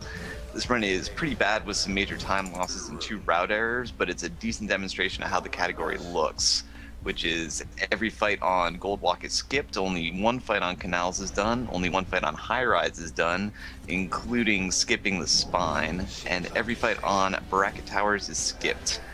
This run ends the game at level 4. In the any percent run, you get level 4 off beating Sybil, 10 minutes into the run. It's a really cool category, though no doubt confusing for viewers. This game, I can never remember what game it is until I see it, and then I instantly remember. Every time, like, I should know what this... Oh, right, it's this one. It's the same developers from SGN Bastion. sequel. Yeah. Cool. Well, we've got Vanquish. Another Is a run that was game. at AGDQ. Another run you should watch from AGDQ. Yeah, it sure was. And I got to meet Half Coordinated at AGDQ. Pretty nice. Nice guy. Vanquish for the PS3. Casual difficulty without DLC in 139.55 by Half Coordinated. Says this run was 28.5 seconds behind after Act 3. The previous record had rough Acts 4 and 5, though, while this run improved my sum of best by 30 seconds from those acts alone. Overall, a 32-second improvement, and it feels great to get a sub 140, which has been a long-term goal. Cool. Well, congrats, Half Coordinated, for achieving your goal there. Good stuff. Yeah, well done. So this is... Oh, this is the Game Boy. Okay, this is the Game Boy version. Yeah, I was gonna say, this is like 3 times longer than... Yeah, this is a really long... but this is Game Boy version. Well, Who Framed Roger Rabbit for the Game Boy in 1734 by Kornchak. He says, really still learning this game fully. Not too much RNG is involved, and improvements can easily be made. Final chapter doesn't go smoothly at all, but a good start to the runs. Well, that's in stark contrast to the NES version, which is very much about RNG. So, I guess the Game Boy version has that advantage, at least. Yeah. Cool. Well, congrats, Kornchak. You always find really interesting games to play. Who Framed Roger Rabbit Game Boy. Didn't even know that existed. Yep. Nice. All right. Wild Arms. I haven't played this game. Who wants to at least read this or give us their vast knowledge of Wild Arms? Zallard told me it's his favorite game.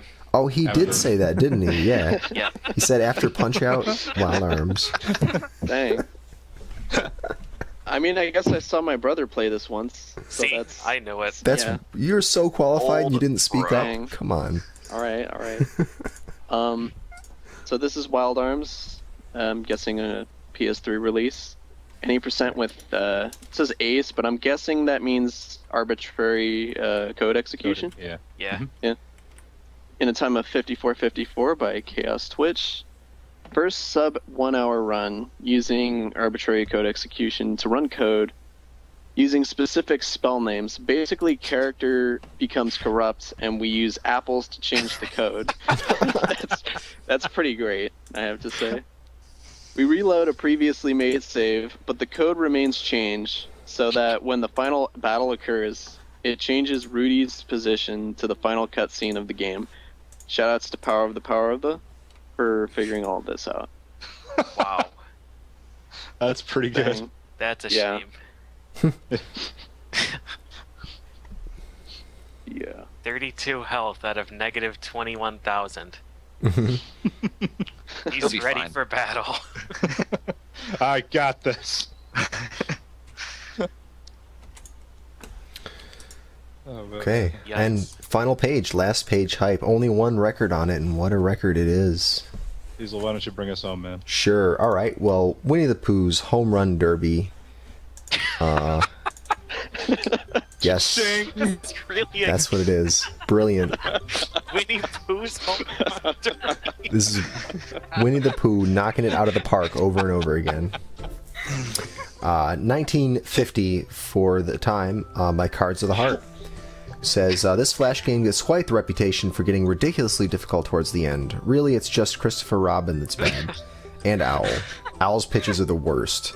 You don't need to upgrade your stats for the rest of the game, so I avoid it for as long as I can. I also farm Kanga and Roo and Rabbit for home runs to get more experience points for Owl. You guys following this? Sort of. Wait a second. What does it mean by balls left? I'm very confused. Balls. There's no balls right. That's a little unbalanced. Wow. So he says, the rest is straightforward. The game gives you the all-clear status after beating Tigger. I just wanted to beat everyone first try, and I did that. What kind of pitch was that? I'm getting some good distance out of this. Rabbit here is like, hold on, this is my secret changeup pitch. It's like that mile per hour, and then it goes faster than like sound. I have to talk to authors about running this. This has Right. his name written all over it. Oh Wow. my god. Rabbit is just sick. These pitches remind me of Baseball Simulator. That game is amazing. Where are the runs of that? Someone get on that. Yeah. Super Baseball Simulator. Well, that's it. Roll first inning. Holy Yeah. Cards for the Heart, you better watch out. Author Blue says he wants to play it. crap, that fucking pitch from Rabbit is the worst thing I've ever seen. Why? Wow. Okay. I think I'm over it. Maybe not. I'm not. I'm. Yeah, that's Still very much on it. that is a thing. Well, so that's... That's why I get over it. I gotta play that video one more time. I gotta see this. Alright, let's see the one from Rabbit. There it is. Is that going to be one of the new things you're going to use? That should be next week's, things you have in the corner. Oh of yeah. Rabbit pitching. In the intro. Yeah, in the intro. Just Rabbit pitching.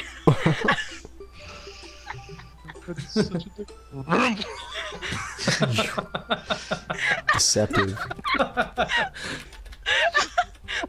Pitch is too good.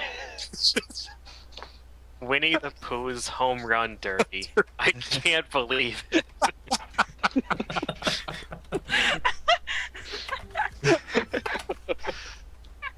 Rabbit's too strong. Oh man, Cards of the Heart calling Author Blues out. Says please beat that Cards of the run. Heart's called you out. Says please beat that run. Wow. Alright. Why is he using his butt to pitch? He's donkey kicking. He's kicking it. Sure he is. Home run. God, Winnie the Pooh's a monster. When do the others get a turn? They've gotta hate him.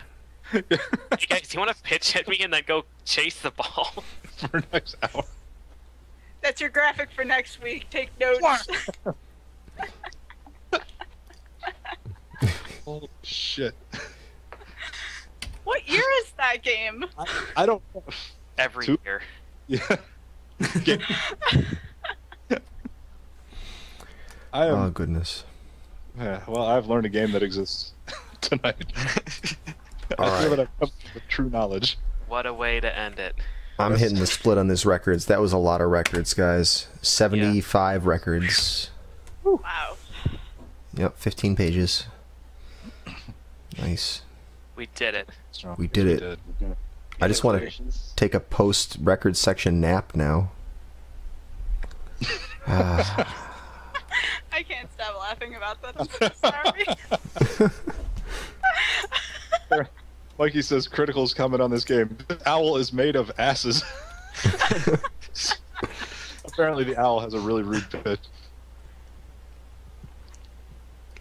I'm so happy that was live. last, otherwise I could have laughed throughout this whole section. Yeah. It's gotten obnoxious.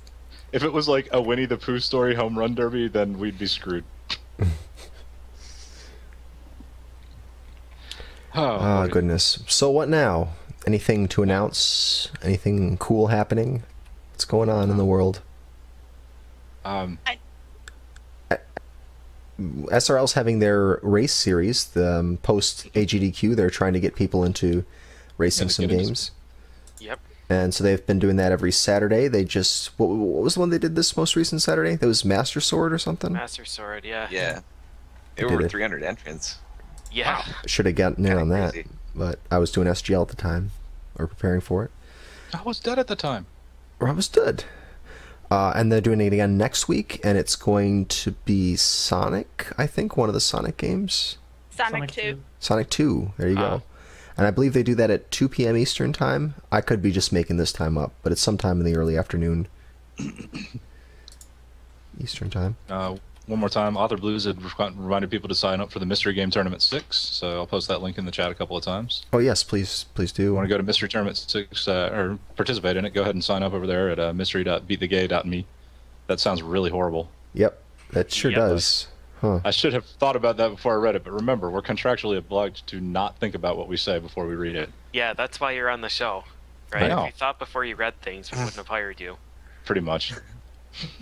Also, there are some details in the works for, it's looking like late March right now. March 20th is like the date being thrown around right now. We're going to be having a Southern Speedrunners Summit, which will be a weekend full of just some of the best runners from the Southeast just chilling and playing some video games, a little bit like DeuceCon. So, again, I'll be providing details as that gets closer, but that's kind of what's in the works right now for us.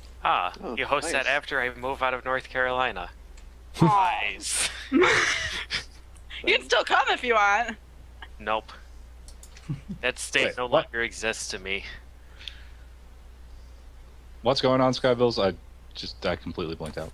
Oh, no, that's okay. There's a Southern Speedrunners Summit being held for the very first one right now the date is March 20th. It could be subject to change, but right now that's what we've seen to land on right now. And it's basically just speedrunners from all over the Southeast getting together, playing video games very similar to DeuceCon, and should be a good time. You know what? You have lost a PJ, but you have gained a Gildersneeze, because I've just moved to North Carolina. So Hey, excellent. Ooh, well, we have room for you, Gilder, if you want to come. Fantastic, I do. All right, cool. I will send you some of the details after this. Sounds good.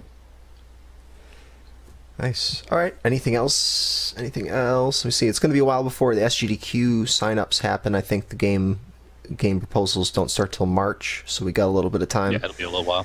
Yeah, We're all in time. the position where we're deciding what we're going to do, what are we going to submit, what's going to be our project for the next 6 months. ActRaiser plenty 2, of time until- difficulty 229. Right. Yes.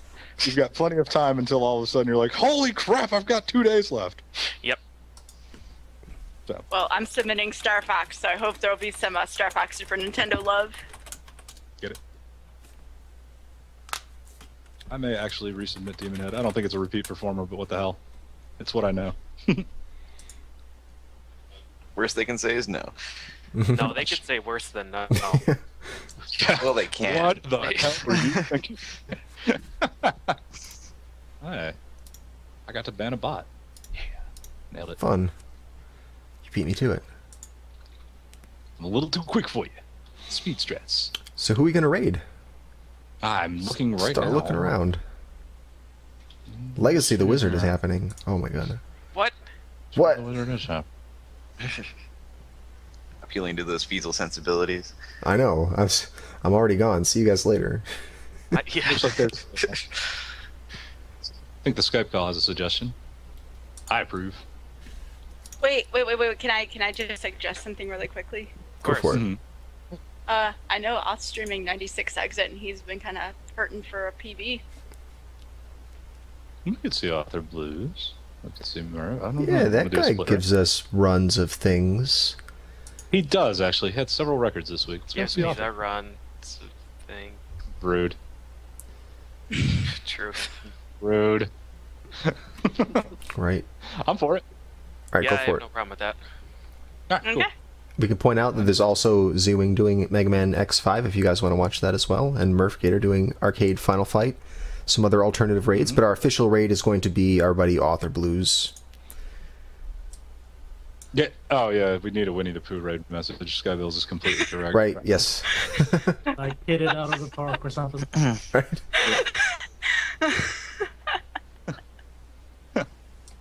I just sent Balls left. Do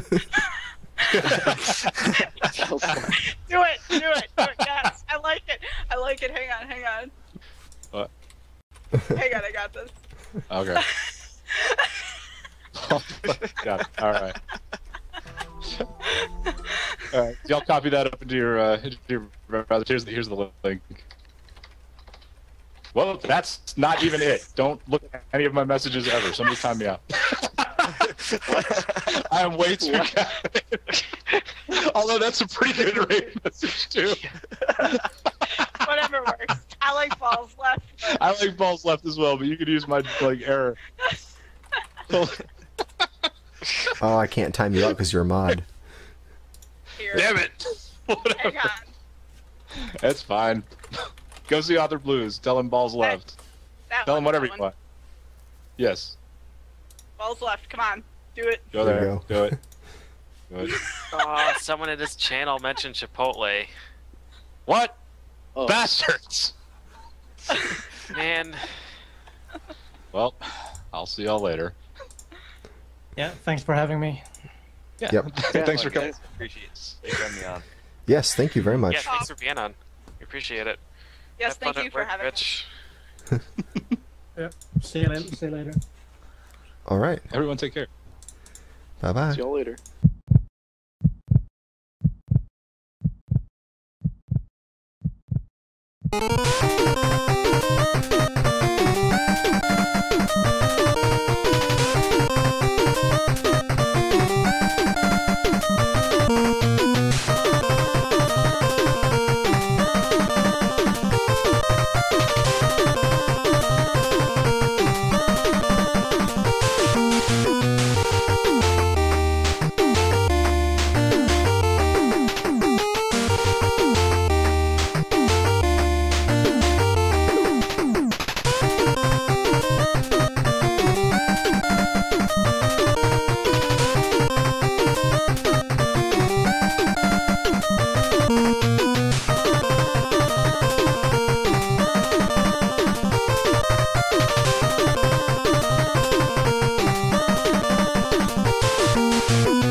The Sunday Sequence Break.